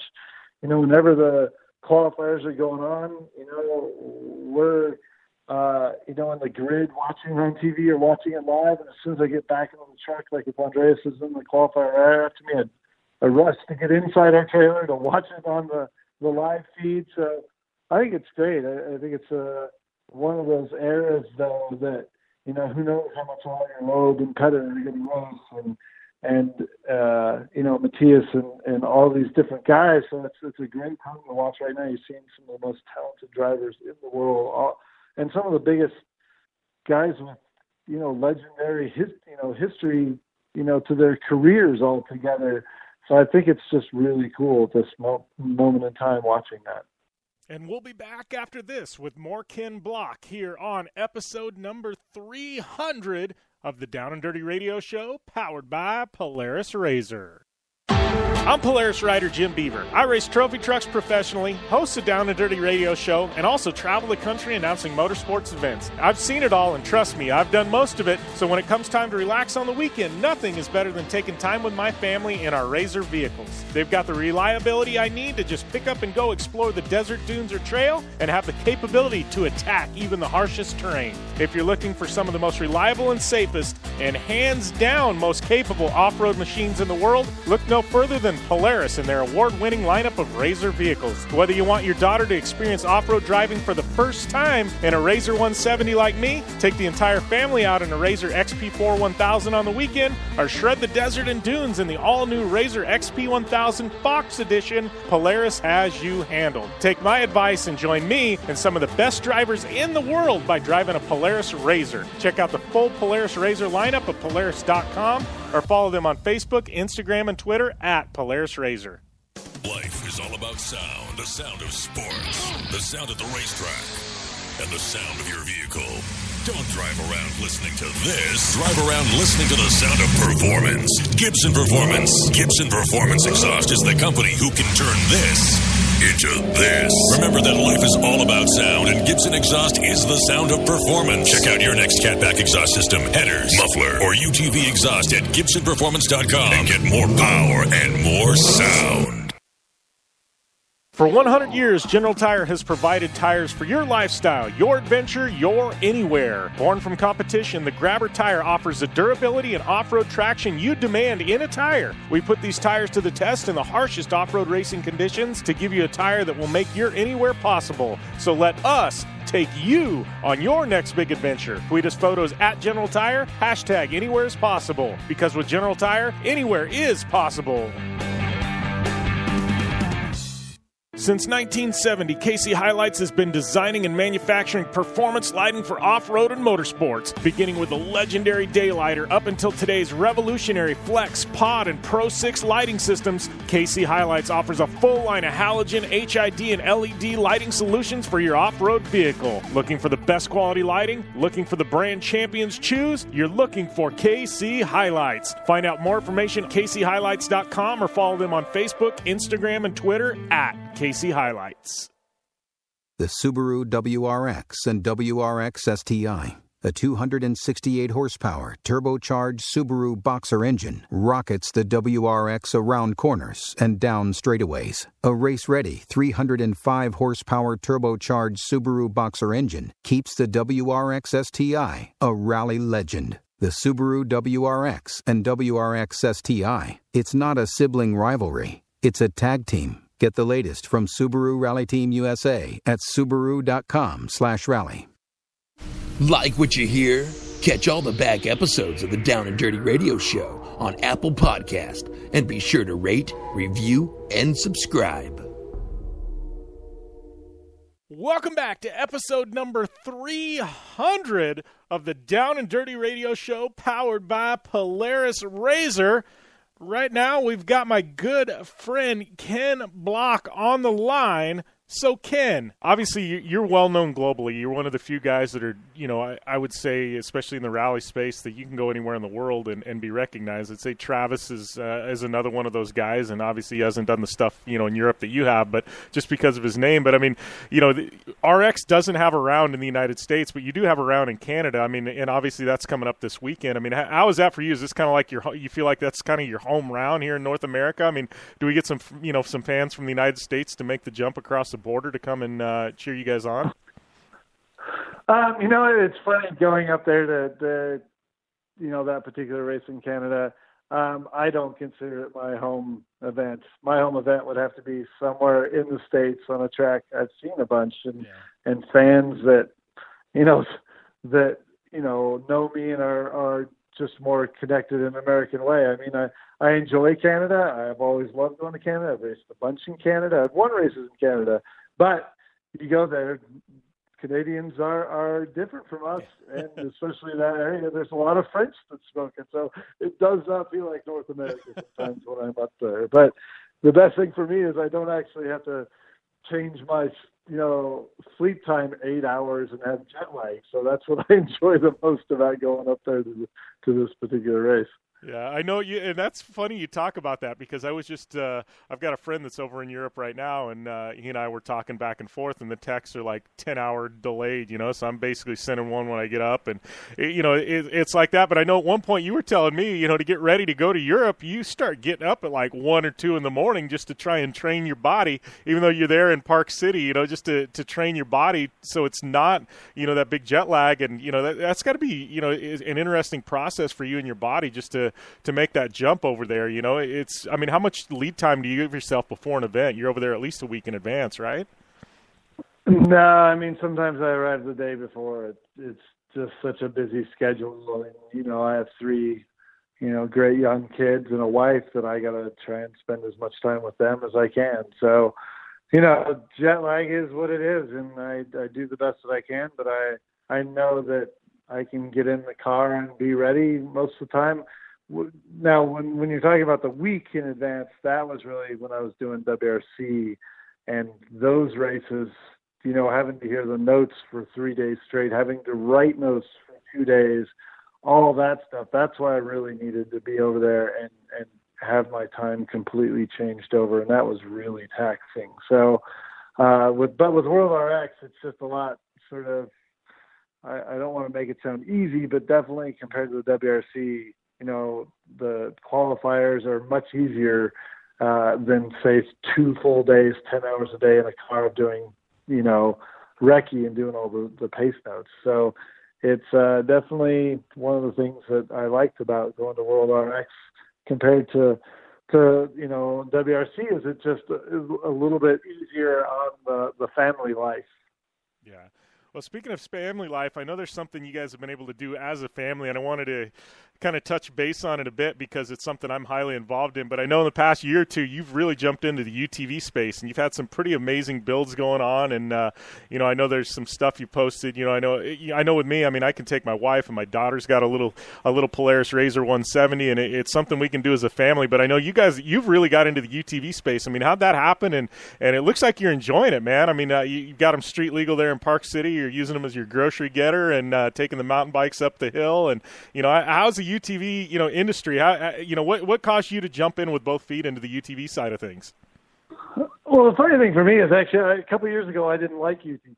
I thought they were kind of crap, and mainly because they were utility vehicles or golf carts just with some suspension added to them. But I got involved with Can-Am because I talked to them about the long term of things and what they were doing, and that they were building something from the ground up that was going to be a performance vehicle. And last year, I helped launch the X3, and I've been doing a lot of playing with those things. And they've just built something to me that's incredible. To me, I can go out and drive that thing around the roads of Moab, and it's like a mini rally car. And I really, really, truly enjoy it, that I can go out in this thing, even in, my local town of Park City on some of the dirt roads around here and use it, or down in Moab. And it really genuinely gives me the feeling of being, in a rally type vehicle that really performs and handles well and can handle the abuse that I want to give it. So I've really enjoyed that. Can-Am's been a great partner with me and the team, and I just, I've been really stoked on kind of what they've done to further the development of these things. And I just can't believe out of the box what these things are able to do, for the average person. Like, somebody can buy this, go out and do some of the things that I do with it, and then something breaks, go down to the dealership and replace a control arm or whatever. It's just amazing what you get for the price. God, that's not like a salesman, but yeah. I'm not really being a salesman right now. But honestly, last week I filmed for 2 days with it out with Hoonigan in Long Beach, and even at a little airport. And we actually did some Gymkhana stuff with one, and once again, just blew me away that here I am in this mostly stock vehicle doing this really cool stuff that most anybody could do, and instead of having to buy a $100,000, $200,000 race car to do Gymkhana, heck, you could buy this thing quite cheap and with some minor modifications do some really cool stuff. Yeah, well, and I know if you're like me, I love going out there because I love driving. You know, I love driving off-road or rally or whatever, but I pull the trophy truck out of the garage, and the minute you start that thing up, I mean, you just watch the dollar signs climb, and your cars are the same way. But with a UTV, I can go out, and I can put 10 gallons of pump gas in it. I could drive around all day, and it's, it's cheap thrills, I like to say, because, you're still getting the same experience. Obviously, it's just not quite the same, but it's a whole lot cheaper, and I think that's what I've enjoyed about it, is to be able to enjoy what we love to do, but without, quite the high price tag on the weekends, Yep, I couldn't agree more. Yeah. So, and I know too, I was just talking with Tanner this past week, and you talk about stage rally and the capabilities of UTVs. I know they're starting to get pretty popular in stage rally, but I know Tanner, he's got a build he's working on in his head that they're getting ready to start with, I think, Reese Millen, and it's a full-blown, like, stage rally Polaris RZR, but I'm pretty excited to see the direction that heads, because I think you get Tanner and you get Reese Millen, and their brains ticking with a stage rally version. I don't think anybody's really built a stage rally UTV proper yet, and so I'm kind of excited to see if that opens up a whole nother door for stage rally and allows people to kind of come in at a grassroots level into stage rally here in the United States. I think it's something that's kind of heading that direction that I'm kind of excited to see where it goes, Yeah, I actually think that there's a good possibility with that. And I think mainly only in the grassroots level. I don't think you'll ever replace the feeling and what you can do with like a really well put together all-wheel drive rally car. But I know that up at Rally Idaho, my co-driver Alex Gelsomino has competed against a couple UTVs racing up there, and they've had very competitive times to the top cars on that rally. So there are people out there doing it. I don't know at sort of what level yet, but I think there's a good possibility. The only thing I would really be concerned with in the long run with those things in stage rally is just really safety, because, the FIA controls, how our cages are built and the equipment that's put into these cars that we race, because we're going 100 miles an hour next to trees. If you throw a UTV off a road into trees at 100 miles an hour, it's not going to end well. So I think in the long run, that's going to be a really big consideration in that field. So, but we'll see. I mean, that's one thing about desert racing. You are generally out in a little bit more open, type areas where, if something goes wrong, there's more possibility of just rolling along, through some sand or by rocks or whatever, through rocks. But you go out into a forest on a stage rally, and those trees like STPR are literally 6 inches off the road. And if it goes wrong, it's going to be pretty ugly. So anyway, I see some great possibilities with it, but I think that some of those areas really need to be thought through before someone puts themselves in a really bad position. Yeah, and I've thought about that too, and it's even with the desert. I know this most recent one I built. I mean, it's got a really legit, ground-up chassis that's all chromoly, but we had a bad accident at the Mint, and, we're able to roll at 70 miles an hour, and you just let the roll go because it just dissipates energy as it goes, but stage rally, you roll at 70 miles an hour, and immediately there's a tree there to stop you, and that's where you have the abrupt stop, and that's the problem is you don't have a chance to dissipate that energy, and it definitely gets scary, and that's one thing I've always, rally crashes always make me nervous, man. It's just lots of respect for you guys. But there's one other thing before we let you go I wanted to talk about. You sent out a teaser in October. I think this is the first time where we've actually ever been able to talk about one of your Gymkhana films before it actually comes out. But I know you took the Unicorn up to Pikes Peak and did a little filming. I know that video's yet to drop sometime later this year, but man, that you want to talk about sketchy. Take one of the sketchiest mountains, I'd say that, and Mount Washington, probably two of the sketchiest in the country. But you take that unicorn with the new engine in it up to Pikes Peak, dude. That's pretty gnarly. That had to have been a ton of fun, though.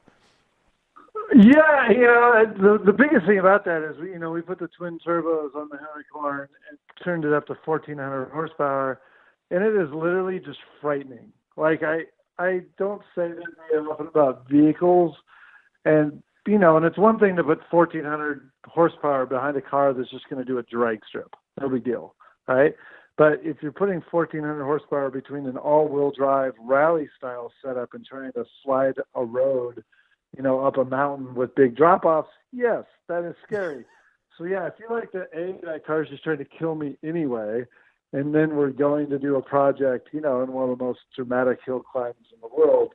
It's a recipe kind of for disaster. So I've had a lot of fun shooting up there. I've really enjoyed it. It is a lot of nervous pucker moments, but it's been quite, enjoyable to do. But, we tried last summer to make the video, and we just had some mechanical issues, and those things happen sometimes, especially when you're, adding, 600 horsepower to an engine, and we weren't able to finish the video, so we're going back this August to finish it up, and it'll be out this fall. So it's just one of those things that not everything works out perfectly the way that you want to sometimes, and you got to adjust, and that's what we're doing. It's going to be a really cool project. The footage is just stunningly beautiful, and the car is incredible. So I really am quite a lucky bastard that I get to do this stuff, and I think that the end project is going to be really, really cool. So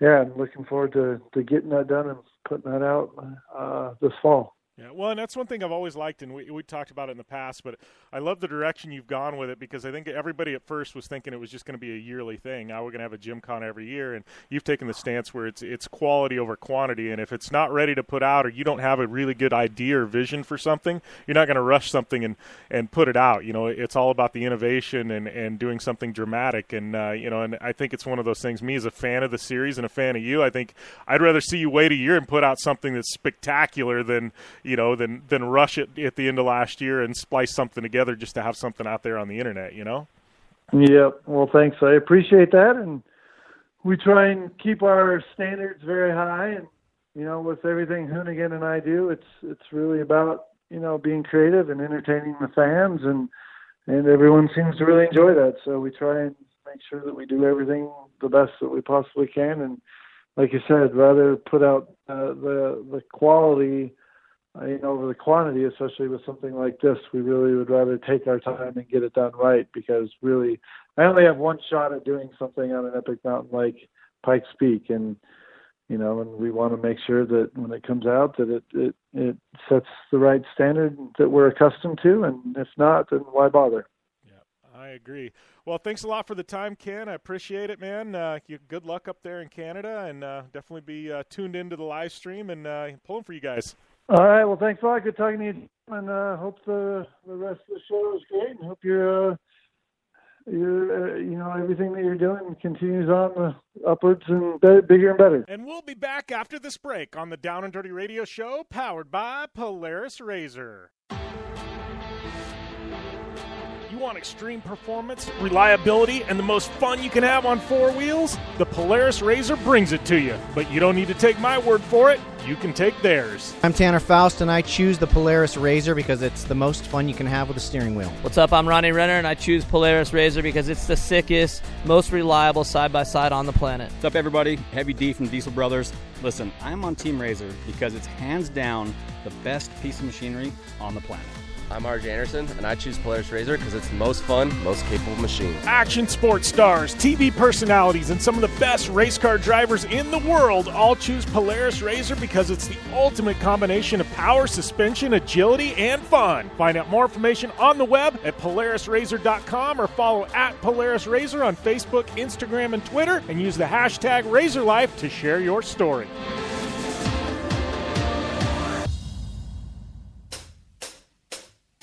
Do you race or are you a weekend warrior? Have you checked on the date on your helmet recently? Don't get caught off guard by using an outdated helmet. Impact Racing, the leader in motorsport safety, has new SA 2015 helmets to fit your budget. Whether you're looking for a helmet with a full carbon fiber shell to take you to victory at the Indy 500 or just looking for some helmets for a weekend at Glamis, Impact Racing has a helmet for you. Find out more information at impactraceproducts.com or on Facebook at Impact Safety.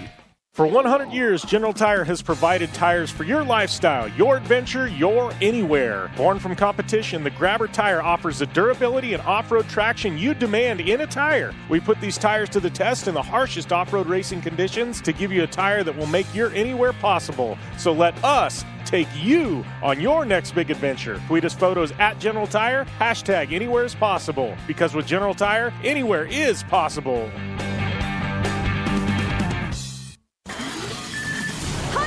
Twister of Treasure is at Blue Water Resort and Casino for a chance to grab $2,500 in cash through August 30th. Sundays from 3 till 5 and Wednesdays from 6 till 8 p.m. Participants are drawn for a chance to enter the Twister of Treasure money machine. Count me in to enter the Twister of Treasure for a chance to grab the cash. Blue Water Resort and Casino.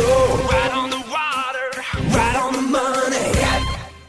MMA at its best, and it's back. It's the RUF 21. Live cage fights on the river in the Blue Water Resort and Casino showroom. Saturday, September 9th. See Armando Murillo versus Daviante Jones. Live for the title. Doors open at 6 p.m. Get your $25 ringside tickets now. General admission just $15. Tickets available online or at the gift shop. Live cage fights on the river. Blue Water Resort and Casino. Right on the water, right on the money. Like what you hear? Catch all the back episodes of the Down and Dirty Radio Show on Apple Podcast, and be sure to rate, review, and subscribe. Welcome back to the Down and Dirty Radio Show, powered by Polaris Razor. Jim Beaver here, wrapping up episode number 300. That is a 3 with 2 zeros. I don't know that we're ever going to get to a 3 with 3 zeros. Episode 3000, I don't know. Maybe 500, I guess that's the next one we'll be thinking about. But, yeah, we've been on air for quite a while, almost 6 years now, and it's been one heck of a run. Thanks to Amy Hood for being a part of this, roller coaster with me. Shoot, my brother did the first couple of episodes with me. Shout out to him, my wife, my daughter, my family, everybody that supports me, lets me, basically do radio for you guys each and every week and travel across the country hosting and doing TV and everything else. Polaris, General Tire, Subaru, KC Highlights, Gibson, Dirtfish, Impact, OTSFF, Optimus, Terracross, Blue Water Resort and Casino, all the partners in the Polaris Razor Star Car, man. It's been one heck of a run for me, that's for sure. But, I just want to thank you guys once again for tuning in. Please, share. Share us on social media, talk about it, subscribe on iTunes, let people know you listen. If you listen online, great. If you listen to national syndication, great. Just help us get the word out on this thing and, continue to grow it. And if you got any of those ideas or suggestions for guests, always hit me up at JimBeaver15. Amy is at AmyHood71. But we'll be back next week. We'll be back later this week with Project Action. I'll probably air maybe Menzies and Courtney Force's interviews uncut in that segment. But, man, it was a ton of fun today.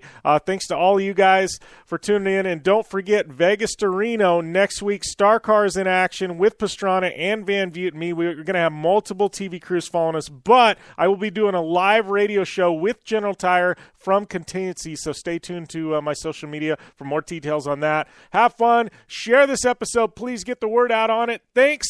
Be safe. As always, game on.